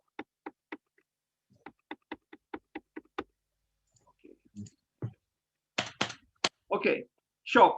Now, of course, beyond the playfulness of the name, the letters are actually the initials of the members of the group. But even here, there are certain problems, or there is a certain playfulness, because HO stands actually for the name, the family name of the wife of Mr. Pasquarelli, whose P belongs to him.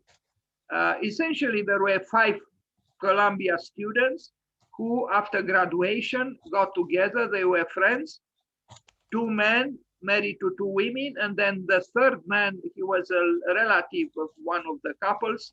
So together they formed this company, Schock, 5 people. Now there are more than 200. But something happened, and I will tell you the story soon. So Schock stands for Sharples, Holden, and Pasquarelli. Founded in 1996 by Greg Pasquarelli, Christopher Sharples, Curran Sharples, Kimberly Holden, and William Sharples. So there are 3 Sharples, and then Kimberly Holden and Greg Pasquarelli. The firm has approximately 180 employees, but when I took this text was a few years ago. Its work has been exhibited internationally and included in the permanent collection of the Museum of Modern Art. Its first monograph, Out of Practice, was published in 2012 by the Monticelli Press. I knew them personally. I even went to a party in their house when they just rented an apartment. And I remember they placed in the living room a big pool table because they love to play the pool. And I like this idea that very serious architects also understood that to play is an important part of life and certainly an important part of creativity. And they grew from 5 people. Then they just started their new practice, their new office. It was the first year they just moved in. And now, as I said, they are more than 200 people and they build all over the world. Our work, this is what I took from their website today. Our work is in the future. We are architects and innovators, craftspeople and problem solvers, highly trained specialists and proud generalists who share global expertise in anticipating and designing for what's ahead. And I remember when I used to go to lectures at Columbia, I used to see Greg Pasquarelli, whom I knew from before. I met him in another office. when he was wearing shorts, and he was just returning from working for Frank Gehry, and he didn't yet have any education in architecture, but he was accepted in the master program at Columbia. These people were so curious about the lecturers, and I felt this stay hungry, and I didn't know about the stay foolish that Steve Jobs asked us to not forget, but that stay hungry, that incredible curiosity, which I wish also the architects and the students worldwide would have. Anyway, here they are with their employees. Here you see the partners. This is Greg Pasquarelli. This is his wife, or should I say was his wife. And it's a strange story about this. I will tell you. Kimberly Holden, and then here and his wife and this man, they look like almost twin brothers, having the other name starting with S. But I think the main designer is actually Greg Pasquarelli. And if I remember correctly, or if I knew correctly, his father was the conductor of the Los Angeles Orchestra, Symphony Orchestra, Philharmonic Orchestra. But the initial group was these 5 people, and this is Kimberly Holden, who is not working with them any longer, and it's very interesting what she became. And here, her husband, Greg Pasquarelli, and the other 3, responding to that name with S, which I will never truly remember in full. Here they are again, like a pop group. The 5 colleagues, the 5 friends from Columbia who started this architecture firm. Bravo to them. This is Greg Pasquarelli masquerading himself with eyeglasses, the frames similar to other architects, including Philip Johnson, of course, and all originating in Le Corbusier. Now they have 7 partners, but gone is Kimberly Holden. And this is a very strange thing. I just discovered it today. I think they got divorced. I think Pasquarelli got divorced from Kimberly Holden. She left, although she was one of the original founders. And to me, it's sad that now on their website, they don't even mention her.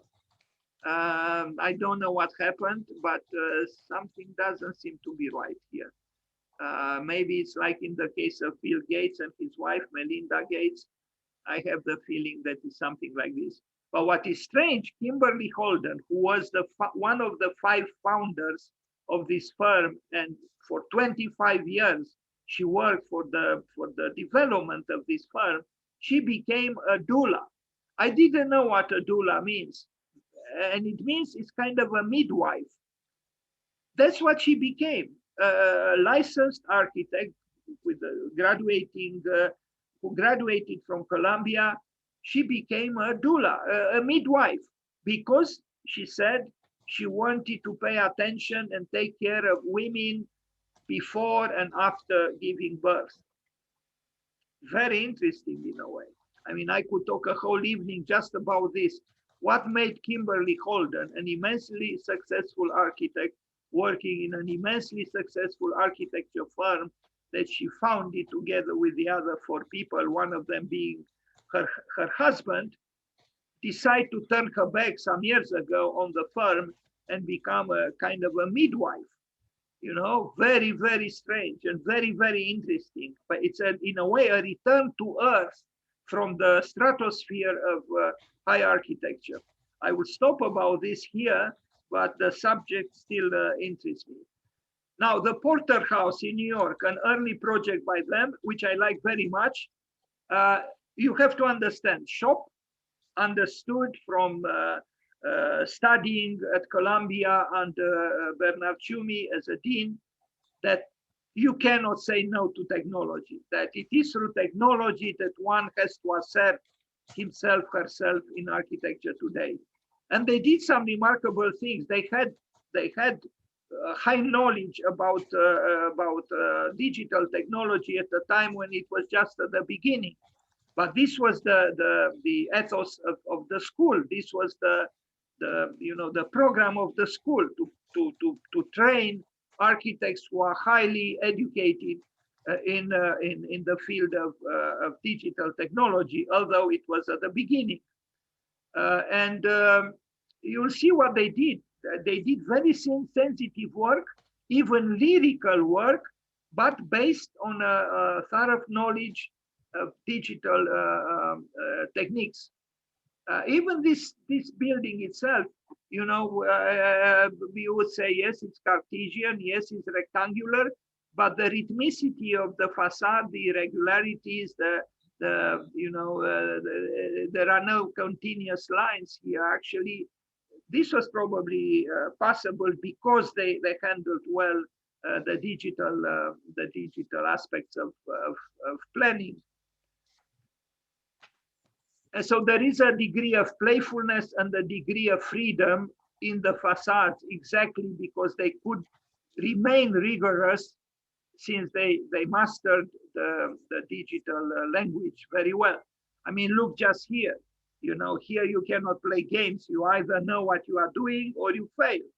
Each window is different, and they are not even aligned most of the time. So, you know, for this, you need a machine to do the hard counting.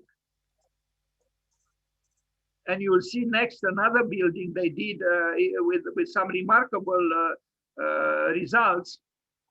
I mean, again, you know, I have to say it, you know, Kenneth Fenton said that the computer destroyed the architecture. And with all due respect, I would say that it is not so. And this is one example. There's nothing wrong with this building. And I don't think technology destroyed architecture or, you know, the computer. No, the computer is a tool, is a means. And if you use it properly and playfully, you can achieve results that you cannot achieve otherwise. I mean, in its absence. Now, the Mulberry House, I think, is remarkable, and you'll understand why immediately. The Mulberry House demonstrates how architects can place zoning restrictions to circumvent the intent of community planning boards. And it's a building, it's this one here. It doesn't look spectacular or very different at the first sight. But when you see in detail, look at this. Look at this facade.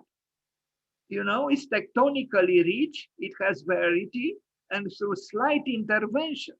This is not done manually, this is done digitally. And these prefabricated fragments of the facade are done in a factory. But we cannot deny, you know, the richness and, you know, the visual surprises. Yes, it is discrete, what you see here, but it is also sensitive. It's lyrical, and it's done with the help of the computer. If you were to do this manually, you know, it would have been almost impossible, or it would have taken an immense amount of time. So they knew what they were doing. You know, a building which otherwise could have been banal, it became special exactly because of these fluctuations in the skin of the facade, which were possible through you know, complex manipulation, digital manipulation. And in their office, they also have actually a construction company where they experiment. So it's not just that they do the drawings or the projects, they also build and experiment full scale. And they are builders, actually. I like this project very much. You know, again, if I am to do it myself manually, I couldn't do it. How could I, you know, even draw just a fragment of this facade with these bricks in this way? You know, look at the interlocking, the complexity of the interlocking, and the surfaces are not straight. This is truly about text, about texture, about textile, about weaving. That's what I see here, weaving. And it's done in a cyber way, cybernetically, I mean digitally. Look how the construction took place. And bravo to them. I think they built a good apartment building which has something special, and it could have been banal, but it's not banal, thanks to the thorough knowledge of the digital technologies.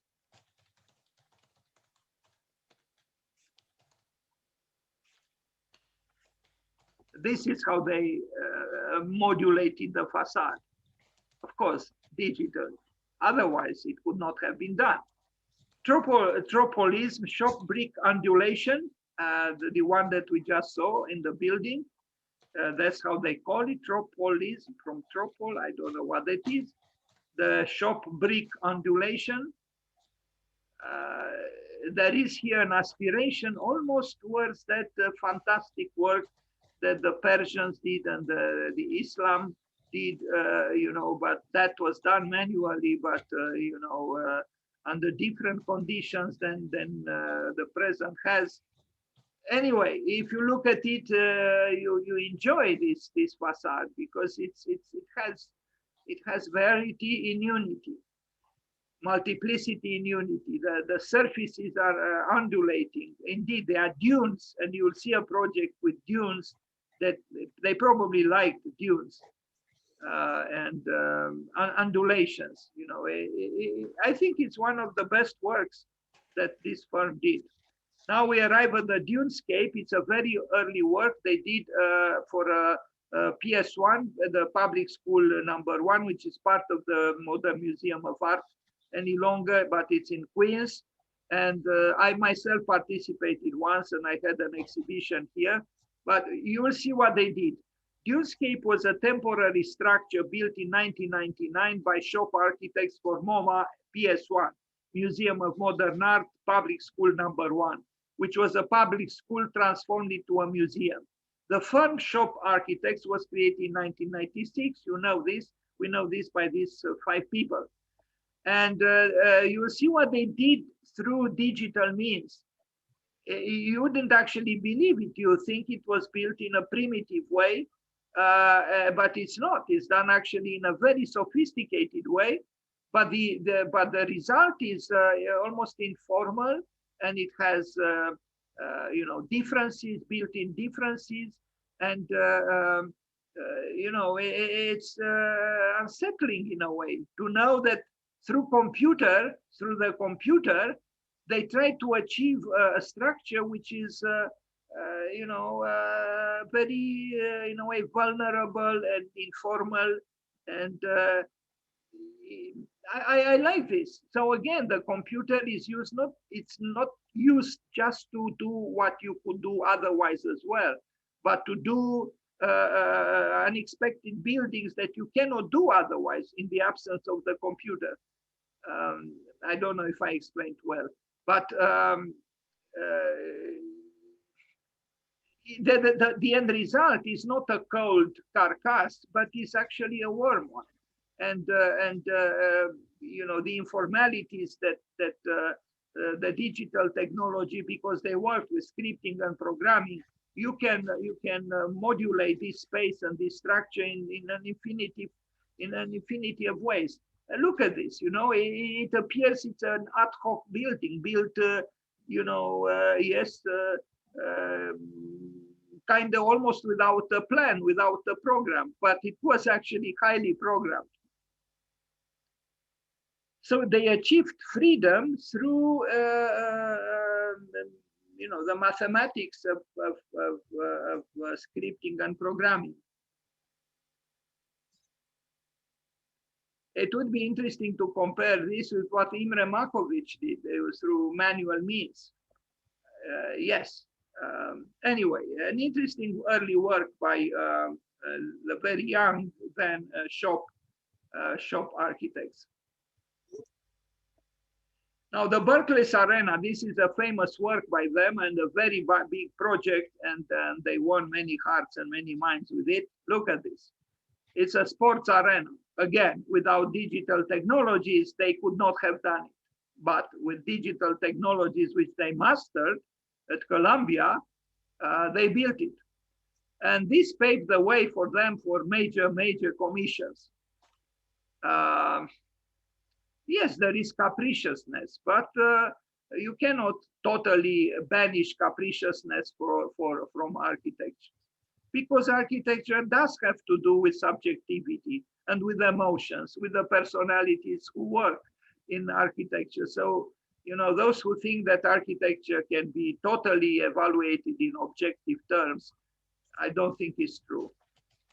It's not, because it has to do with the subjectivity. I kept saying a minimalist would not like the work of a Rococo architect, and the Rococo architect would not like the work of a minimalist. But it doesn't mean that the minimalist is wrong or that the Rococo architect is wrong. Neither is wrong. It's just they have different subjectivities. That's why I keep saying it's very, very difficult, in my opinion, to grade architectural works. For me, it is, because on what basis? I have a certain taste, another evaluator has another taste. Well, what do you do? How do you conciliate? I said it before. I saw the works submitted to a competition in Japan where the evaluators were Jean Nouvel and Tadao Ando, 1,000 projects. Tadao Ando chose 10 projects. Jean Nouvel chose other 10 projects. They didn't choose not even one single project in common. And it doesn't mean Tadao Ando was wrong or that Jean Nouvel was wrong. No, it's just that they had different tastes and different sensibilities. Architecture is not mathematics. You know, you resolve the equation and that's it, it's correct. No, this building could be liked by some people and could be disliked by other people. Anyway, it was built, and Brooklyn is happy to have it. And it's a famous building now in Brooklyn. And now they are building an incredible skyscraper, the tallest building in Brooklyn ever built. So yes, it takes to have advanced knowledge about advanced techniques and to be audacious. And they were audacious, and they won.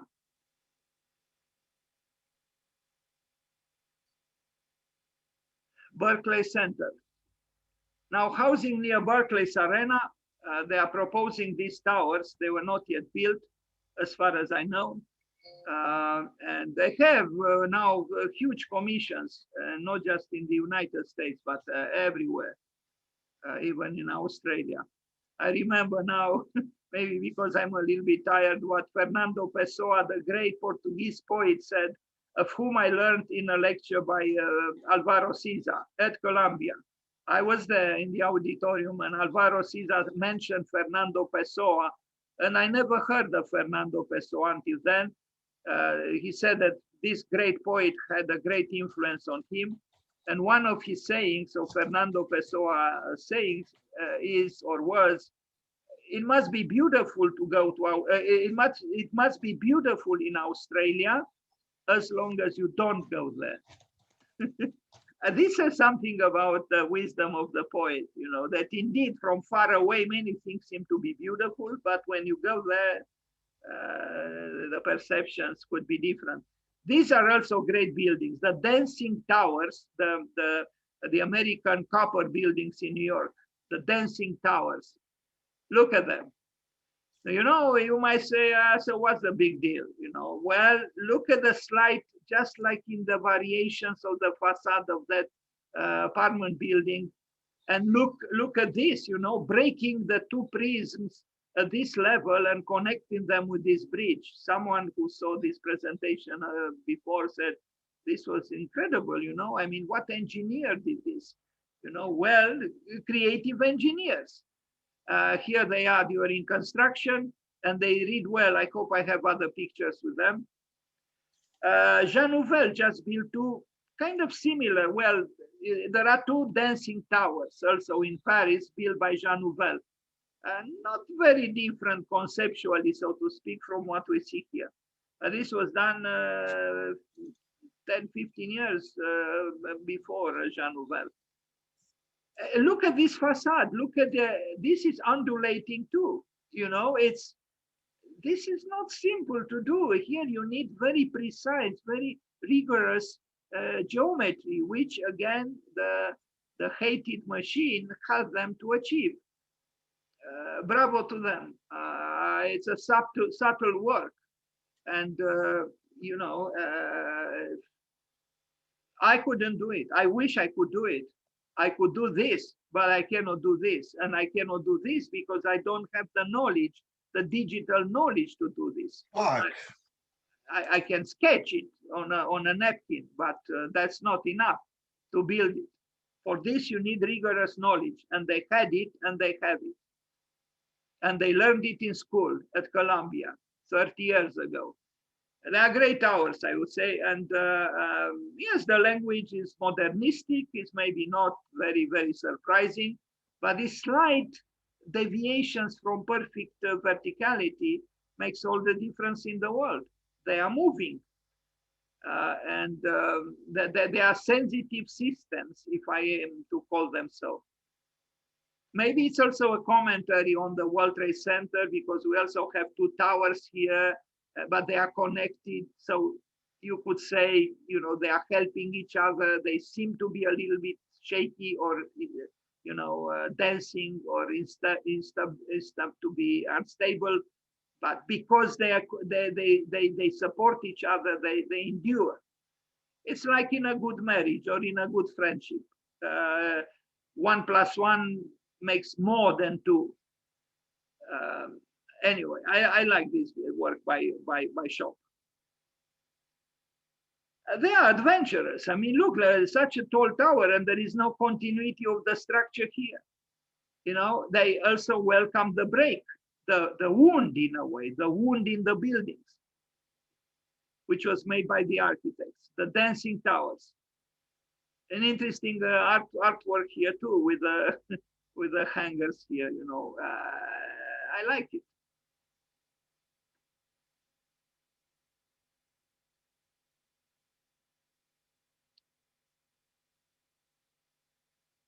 I don't know about this swimming pool. Of course, it must be very enjoyable, but then you ask yourself, how many people can afford to swim in this thing here? Although I understood in these buildings also there are rented to people with the low incomes, which is very, very nice to hear. The Steinway Tower, this is one of the most talked about and remarkable slender towers in the world. In fact, the slenderest is the thinnest with the smallest, you know, how to call it, imprint or fingerprint on the soil. It's extremely thin, narrow, and extremely tall. Look at this. Is this these 5 young people who finished Columbia, graduated in the early 90s, or 1905 or so. This is in front of Central Park, designed by Olmsted, and we celebrated him a few 2-3 weeks ago. This was built by Schock, and it's not such a simplistic tower. You might say, so what? It's just a tall building. No, this is by Christian de Portzon-Parc. We talked about him as well. And look at the facade. Look at these ceramic tiles which compose these opaque, narrow vertical elements. And look what is going on here. These are so-called complications which, without being very, very rigorous, you would have failed miserably. So, you know, look at this. I mean, just to design this, to draw it rigorously, you know, it's a problem. But to also build it,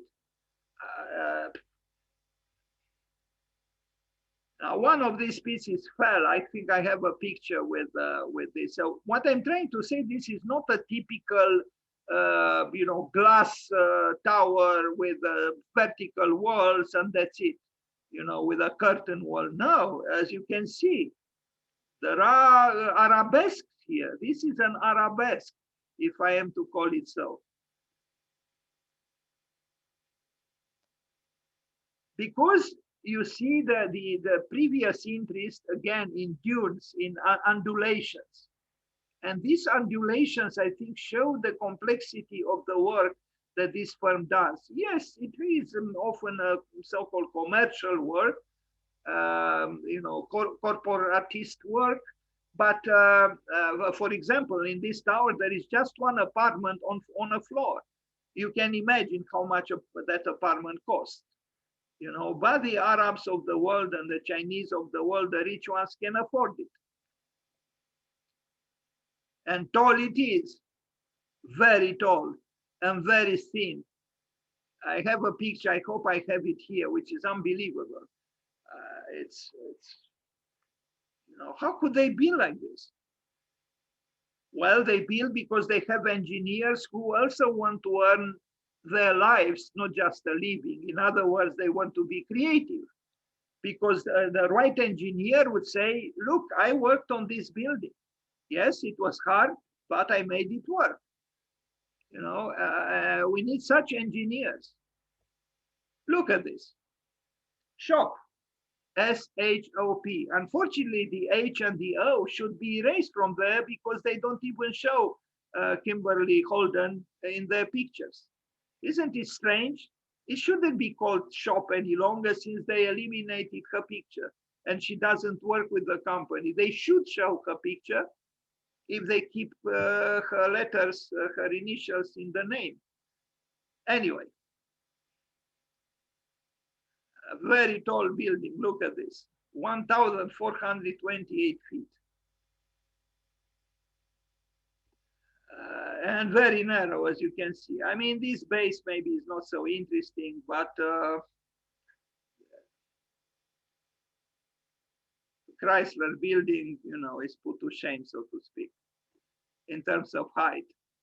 And here they are, you know, all the famous towers facing in the southern part, Central Park West. Here is Central Park, and there is, you know, Fifth Avenue actually, and on the other side, Central Park West, where John Lennon was murdered in front of his building. So their building is this one, 111 West 57th Street, the Steinway Tower. Work on super slender 80-store spire by JDS Development and Property Markets Group had stalled at the 20th floor and due to a lawsuit. Anyway, it was finalized, it was finished. This was is an old image. If built to its plant, it was built to its plant, whatever, 1,428 feet. And this is a full-scale model of a fragment of the building. You know, this shows the scrupulousness of the architects.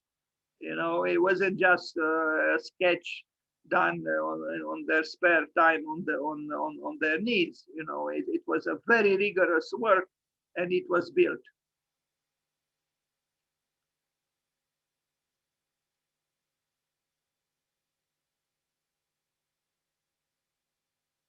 And look at the profile, the ceramic tiles floor. This is an arabesque. Why did they complicate themselves? Well, because they wanted to create a tower which was not sterile, which was not frigid, which was not rigid. And they needed this. You see, this is what they attempted to arrive at, this elusiveness in a way of the tower. I like this picture very much. It's almost like a laser light here. In fact, you wouldn't even say this is a building. No, this is not a building. This was done on Photoshop. Someone played with, and you know, it's a building. It's their building. It's Shop's building. Different from every other tower around here, and not just around here.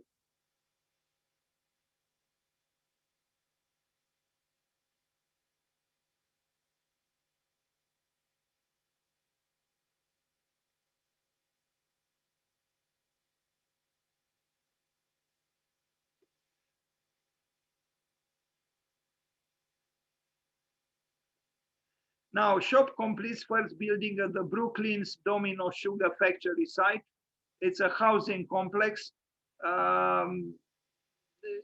This is just a part of it. I like to think that after, when I made this presentation, they continued to build because I knew the project was more ample, more complex. But look at the facade. You see, in almost all the works, you see the relativization of the certainties of a certain geometry through various means, undulation or these shades created also digitally. So this patina, which is created intentionally and digitally, creates a sensitive skin. So there is a certain kind of a certain lyricism, so to speak. Otherwise, the geometry is, rectangular and so on. But this vibration on the skin of the elevation brings in something else, and I would say it's a plus. Just like in the building that we saw by Bernard Tschumi, but this at a micro scale. And again, just as Bernard Tschumi did, so did Shop with digital technologies. You cannot do this manually. Uh, but you see, they achieved a certain level of freedom and lyricism through mathematics, through scripting and programming. And they have a strong department in their firm that does this. And so do the big offices, Patrick Schumacher's, or they have research people who invent new ways of doing things. The interior, I don't know, is not, in my opinion, so special, but the exterior has some qualities.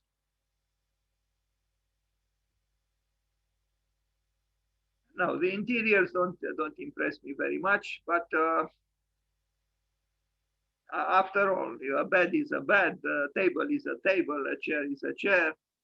And those who make the money to buy an apartment in this building. So that's what they proposed here, and maybe here too. I don't know. Maybe yes, all these buildings were proposed by them, and a few were built.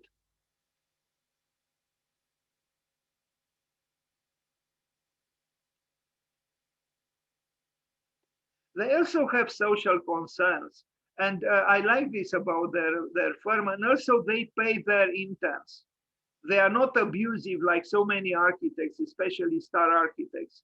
I read they took a side with the interns. They said they work, so they must be paid. Don't exploit them, Mr. Eisenman or Mr. Ishigami or whoever else, all those star architects who don't pay their interns. If you do a work, you must be paid for that work. Doesn't matter you are an intern or whatever. You are supposed to get paid. Maybe not with a lot, but you must get paid. And that's what they said. And I like this humanism from their side. What I don't like, though, is that in their scheme, as you can see, the apartments here and on the lower floors, especially as you move towards the inside this courtyard, to get no sunlight and no privacy, and it's getting dark there indeed. But this is also the case with a spectacular triangular ship-like building by Bjarke Ingels in Manhattan. So what do you do if you live here? You are condemned to almost eternal darkness. But yeah, the world is unfair, although one should think about these matters. Now, Flatbush Avenue, this is the tower they proposed. It's actually, all the project is done, the signatures are obtained, but the construction didn't start yet because there are still voices saying, it will change Brooklyn forever. And it's true, look at this. But I think it's a magnificent tower. Yes, Brooklyn maybe will change, because if this is built, another one like it will be built, and soon maybe Brooklyn will become kind of like a Manhattan. But we cannot deny the beautiful slenderness of the tower, and it's different from the other tower that we saw. I like this tower. I lived in Brooklyn for about 10 years, and I am nostalgic, but I still like this tower. I hope they build it. They build it on top of this older building, and I understood a part of it will be demolished in the back in order to accommodate the construction of the tower. This is not good news, but let's hope they find a way that is graceful, if possible, to do it.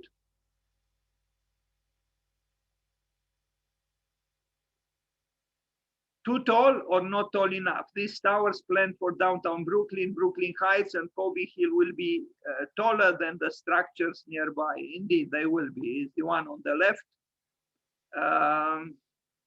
1,000 foot or feet. And now we arrive at the last work, and with this I will end the presentation today. The Atlassian headquarters in Sydney, which is a project, it was not yet built, combines environmental responsibility with urbanistic vision. And I'm so glad that today we had with us the professor of environmental design at Princeton. And really, I think it was an honor for us. So here is the project of shop, which Sydney will probably build. And there are complexities here too, you know. You look at the facade, it's textured, it's woven, it is woven. And it has a lightness somehow, and it's very different from the other two towers that we saw. This is not so tall, it's true. But the last picture of the presentation will show it from the side, and it looks much taller because it's narrow. So the tower is designed to reflect Atlassian's core values around sustainability and workplace culture. It will be the tallest commercial hybrid timber tower, attention, timber tower in the world, and is at the leading edge in its application of carbon sequestering mass timber construction. The new building will be home to a beloved youth hostel currently on the site, new public access to a preserved historic train shed, ample civic space and amenities, select retail, and thousands of technology workers when complete. Well, the demagogy of glass is still present, we have to say it. The tower is organized as a 6 discrete but interconnected habitats. Each 4-level habitat is a freestanding mass timber construction supported within the efficient steel exoskeleton. This exoskeleton is also present in the latest works by Zaha Hadid Architects, and it is through the exoskeletons that the structure becomes ornament and the ornament becomes structure. A naturally ventilated zone akin to an outdoor garden is located at each level. So yes, the revenge of grass, the revenge of the green, they are coming back with great force. And we need that green badly, I would say. And this is, I think, the last picture of the presentation. I like very much the tower from this position, because it's slender and it seems taller than it is, and it has a certain elegance and a certain light-hearted optimism. Thank you very much. Thank you very much, Dan.